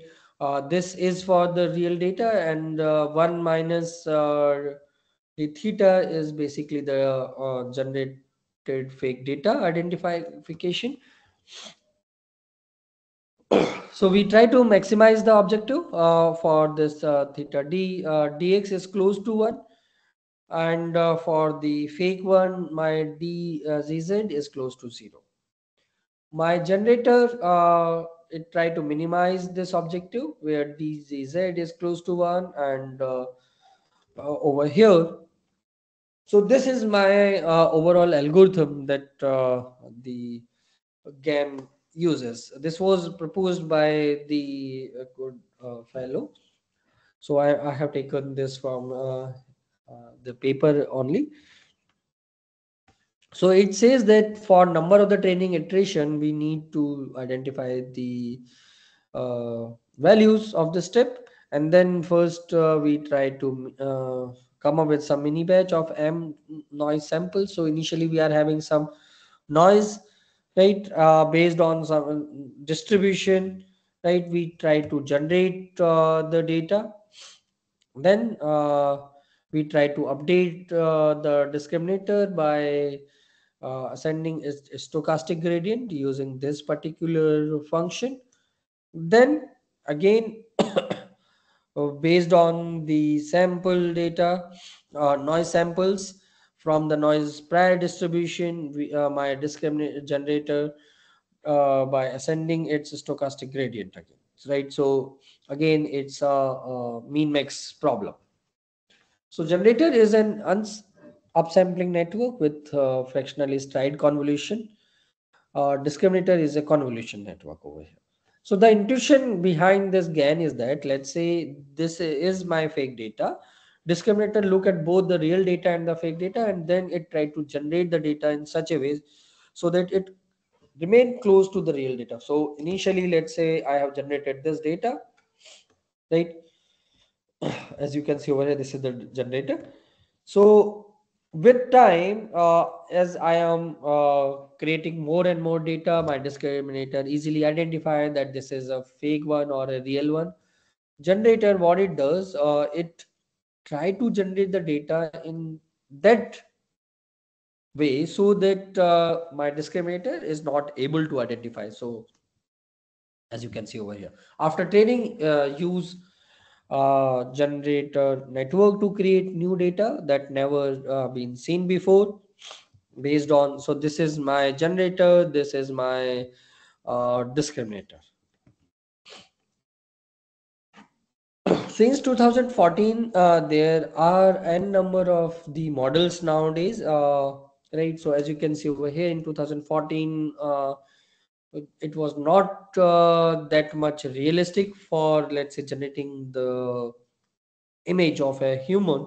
In 2015, as you can see, it was at least from the gray images, we were able to work with the color 16. Again, we were able to generate, but not in a realistic way. After 2017, as you can see over here, this image we start with, right? It is more realistic because of the high definition. But if you see closely, you will be able to identify some errors. The ear, right, this left side is not similar to the right side, right? As you can see over here, these ears are different. Even the one ear, they are having a different structure, while another it a different structure. So the recent advances in the GAN, after different approaches, as you can see, this is the style based generator, right? So we can now identify that if we mix two different objects, then what will be the output also. So the example that I discussed earlier was from the CycleGAN paper, where we have the concept of the domain transformation.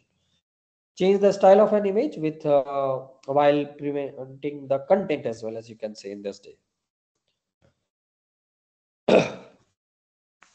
So using the CycleGAN, we were able to generate more data, right? How it will look like in summer, same place look like in the winter, right?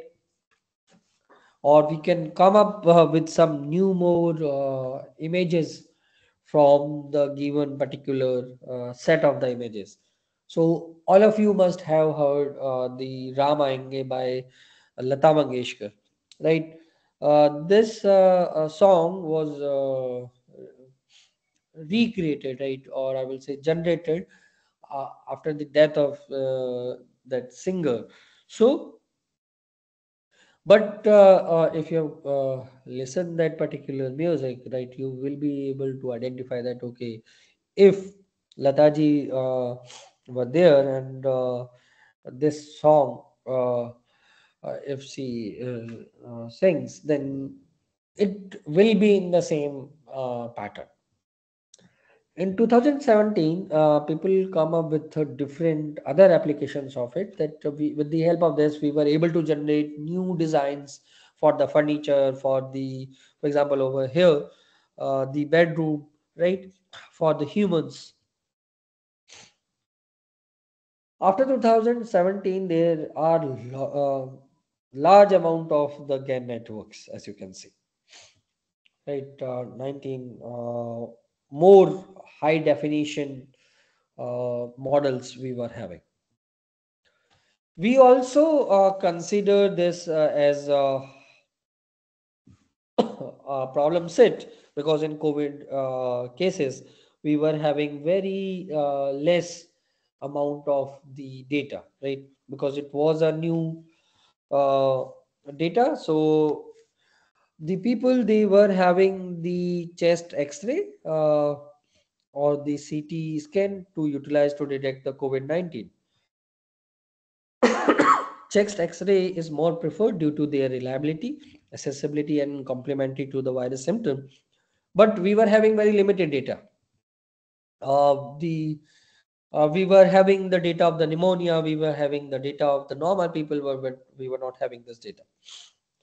So what we did, we tried to generate more data using the generative adversarial network, right? So that we can increase the number of the COVID-19 positive images to balance the data set. As you can see over here, earlier the data was not balanced, right? But after the GAN, right, we were having equal number of the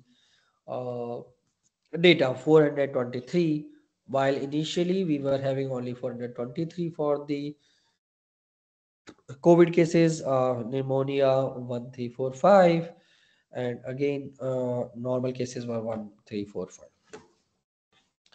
So the dataset was given to the discriminator with some number of the layers.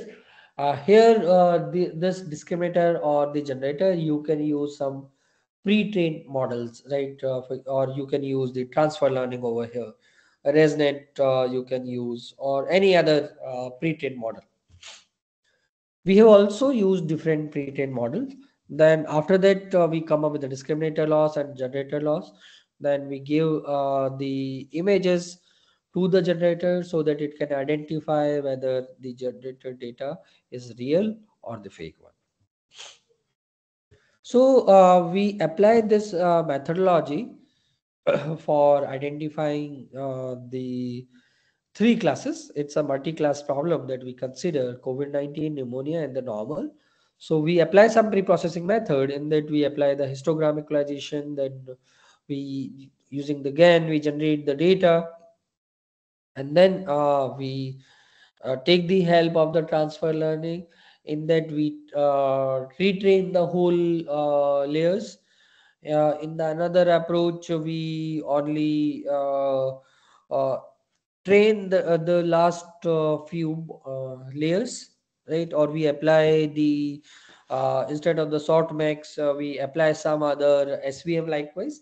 So we tried with the VGG 16, ResNet 50, Inception, Exception, VGG 19, right? And different models. So as I told you, we apply pre-processing method in that we apply the Clahe basically to increase the quality of the image. Then we pre-train the model. These are the number of the layers that were there in the these different CNN models. Then after that, we apply the another model method that we consider in this study is the feature extraction based method. So for that, we are using the SVM, random forest, and similar type of the models. So from the generated data plus my original data, right? We apply the pre-trained model over here for VGG16. Then as a classifier, we apply the SVM. These are some of the results that shows that after the generation of the data, we were able to come up with better accuracy, as you can see over here, 99.2% rate using the ResNet. So at SVNIT also, we are also working on these problem statement as I am a member of the CISMR, that is the Computational Intelligent and Smart Motion Research group. We work mainly with the motion analytics, machine learning models, deep learning models. So as you can see over here, when a particular person walk, based on the walking, we can identify whether a particular person is suffering from a particular disease, for example, diabetes or not.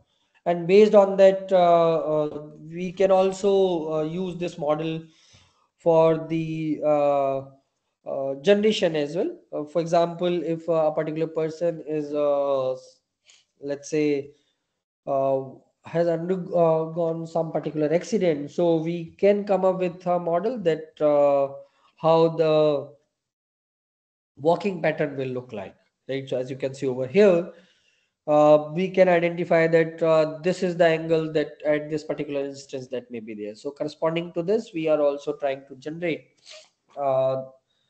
the motion coordinates, right, with the help of one robotic exoskeleton. We also worked with the robotic hand, where we try to see that using the face or using the images, can we control that particular robot or not, right? We do have these some other projects where we working with the BCI, brain computer interface, image captioning, the face recognition, and likewise. So we are open for the collaboration. If you can be part of the CSMR as a student, as an intern, or if you have some problem statement, we can also work on that. Or if you need any particular help, please feel free to ask. So with this, I end my presentation. If you have any doubt at any point of the discussion that we did, please ask me.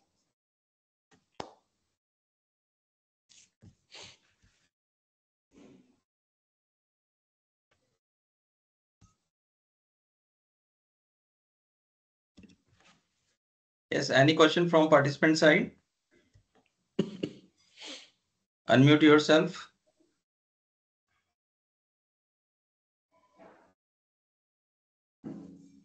Seems like it's a dinner time. No, sir. But, mic is disabled. Yes. Hello.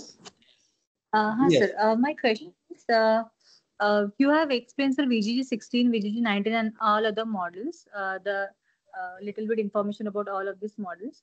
So I'm working on one of the project, and where I'm thinking on having some hybrid model, including VGG, the ResNet, and the other pre-trained model. So there I find the difficulty, like how to find out or how to combine all these model, like which model we can combine, how to decide this. The problem statement that I'm able to get from your particular description is that you want to use the transfer learning, right? Yes. So you can read more about transfer learning, and in that there are different ways. One is that, as I mentioned over here also, that okay. So what we did, let's say this is VGG16, right? So these are the number of the layers. So you need to see that what is your target, right? Because this was trained over the ImageNet. Let's say I want to train I am having a problem to recognize the fan, right? So in the ImageNet, there are large number of the fan examples.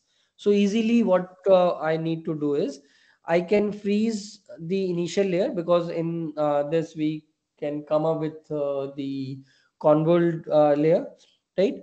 So over there we can freeze them. There is an option to just freeze them. So the freeze means whatever the weights, because at the end we are interested in the weights only, right? We are not going to change these weights. But what we will do, because the ImageNet it was trained with 1000 classes, and let's say I'm having only two classes, right? Cat and dog. So instead of this 1000, I have to use two. Another is that softmax I can replace with some of the classifiers such as the SVM, as we did over here. People have explored these a lot. This may be there in your case, so you have to read some paper also. So I'm working on the some tumor detection kind of project, and okay. I have implemented VGGNet, ResNet, and okay, so this individual model I have implemented, but now I'm trying to combine, and I want to check the performance of the system, how it reacts, how it efficiently identify the tumor or not. Okay, so Okay. that how I can form that group there, I'm like confused whether I need to combine VGG16 with the ResNet 50, or the exception, inception, and the mobile net combination is good, or so any other combination is good. So there I'm confused actually. Actually, it's a very relevant question also, and an open question also, because so far we are not able to come up with any particular model that work in all the conditions, right? At the end, we need to explore, we need to see that, okay, at least why these transfer learning models or pre-trained models are popular. Because earlier, let's say, when I need to solve a particular problem, I have to uh, build my model from the scratch, right? But now, because these pre-trained models are there, so at least from this, instead of moving from the scratch or starting from the scratch, right, I start with already what these models have. So because Google spend lot of time to train, right, lot of resources, so we are using that particular output, that is the weight at the end, and then we start with it. It will give a quick start, basically transfer learning. But that you have to see for your particular problem, that what is the nature of your problem, right? If it is very similar to the ImageNet based data set or not. If it is, then you can directly use it. uh, Please, I will suggest for you that read transfer learning, because Okay. in that there are different options. It will take a lot, again a whole session on the transfer, that how to use the transfer learning. But I can suggest you three basic rules. One is, you need to see that if problems at A and B is there, their input should be same. So because the images are in both the cases, so it is same. Then the second case is that there are a lot of data of A as compared to B. So if that is the case with your problem, then you can go with it. Actually, input is same. Hmm. And the second point what you said is uh, Input means both are images, right? yes, yes, And both are data. the features that are the pixels are also same. Yeah. A particular problem should have more data as compared to B, where you want to apply the transfer learning for that B uh, problem set. That means you're talking about the classes or the categories. Yes, yes. Okay. So in my case, for all the models, I'm considering the same categories. Uh, But I you have are made the trying to group. I have identify finalized few whether models. it's a cancerous Yeah. cell or not, or type of the cancer you are No, trying it's to. a like tumor is there or not that I'm finding out. So from the Okay, it's a image. binary class. Huh. Binary classification, yes. Then you can apply the pre-existing models. It will work because there are a lot of algorithms approaches that are there. During Hybrid. COVID-19, right, people explode this GAN like anything on it COVID-19. So you can also have a look on that what are the existing GAN models they use. So you can also apply this in your particular problem area. Yes, actually, I worked on a few combinations, but I'm not sure. Like with a few combinations, I'm getting the good accuracy, but Mhm. I don't have an answer for like how I have selected those model for to form a group. Okay, okay. So what you can do is you can use the explainable AI concepts such as the lime, sharp, shape, right? It will help you to identify that what are the features, prominent features, based on which it is able to identify its tumor or not. Okay. Because that's the new thing that you can add. Otherwise, as far as I know, if you are just working with the yes and no binary class, right, it is already there. There are n number Right. of the papers you will be able to identify on it. Right. Okay. Thank you, sir. Hello, sir. Yes. Yeah, I would like to ask question regarding the GAN. I'm thinking of formulating a problem to use the GAN to solve the data imbalance problem. And Okay.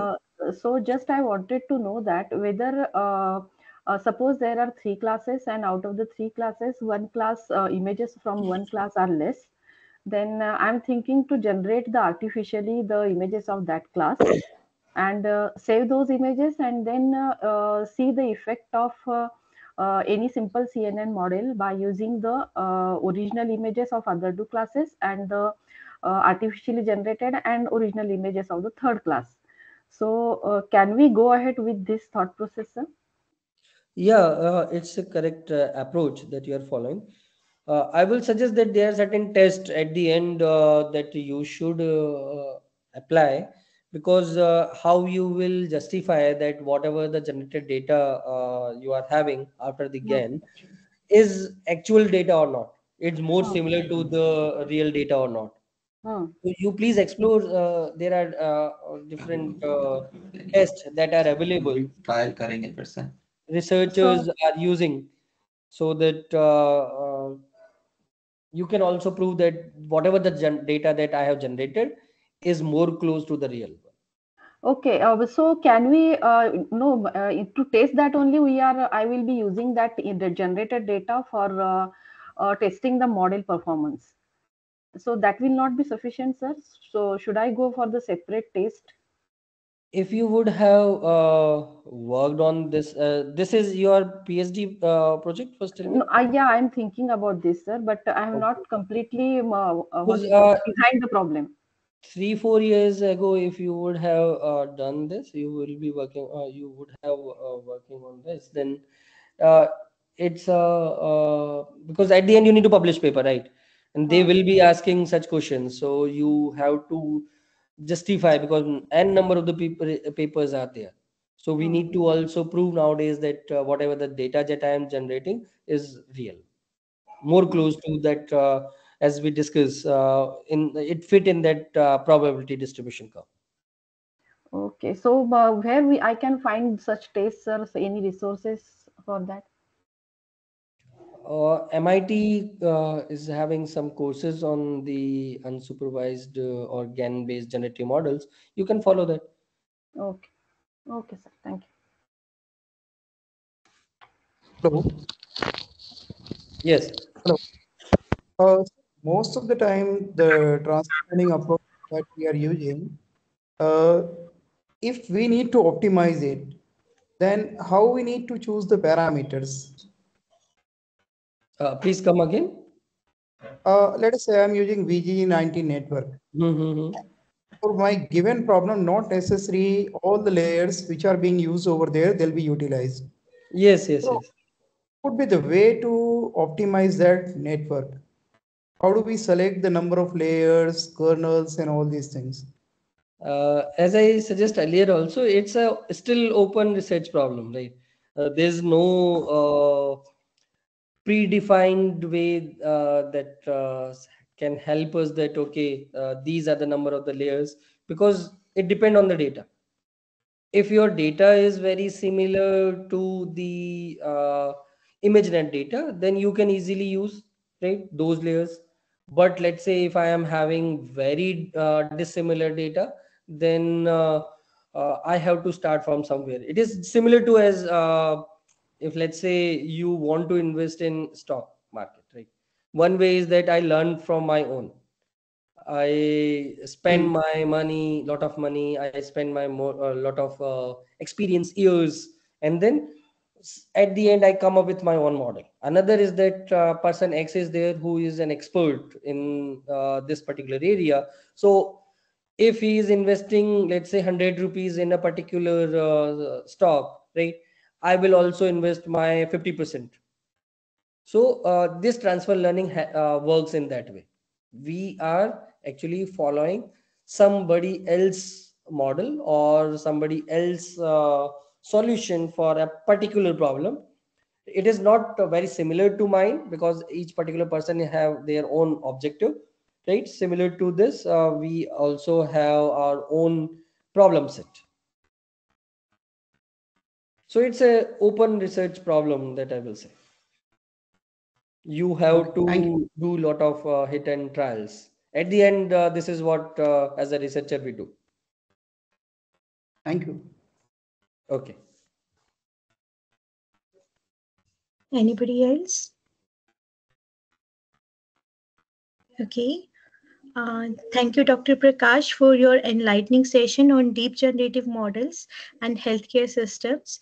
Your insights were truly inspiring, and the way you connected advanced concept to the practical application in healthcare was both informative and impactful.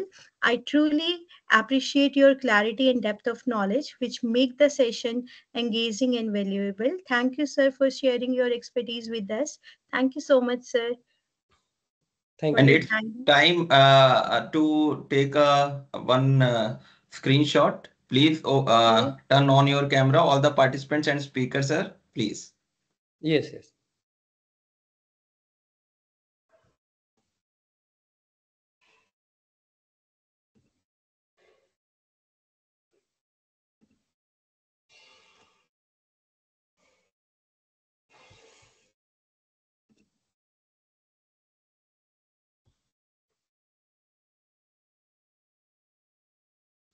All the participants are requested to turn on your camera.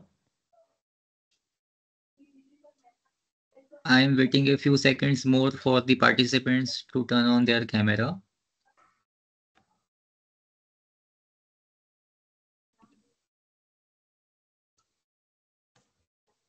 Everyone, please look towards the camera. Okay, sir, it's done. We can move ahead. Okay, sir. Thank you, sir. Thank you for informative session. As we come to end of an insightful and engaging first day of our online conference, online FDP, I want to extend heartful thanks to all the participants, speakers, and organizers for making it a success. We hope to find today's session inspiring for you all. Wishing you all a restful night. Please join us tomorrow for another exciting day of discussion and knowledge sharing. We look forward to for your presence. Good night, all of you. Rest well and recharge, everyone. Wishing you all a peaceful and refreshing night. And those participants who are not able to join through this MS team, please join by this MS team for testing purpose for next few minutes. Please, those who are joining through this G-Meet, Google Meet, they are all are required to join through this MS team for testing purpose here, and all others are requested to leave the session. There is no problem. Thank you. Thank you to all. Thank you, all of you. Thank you, ma'am.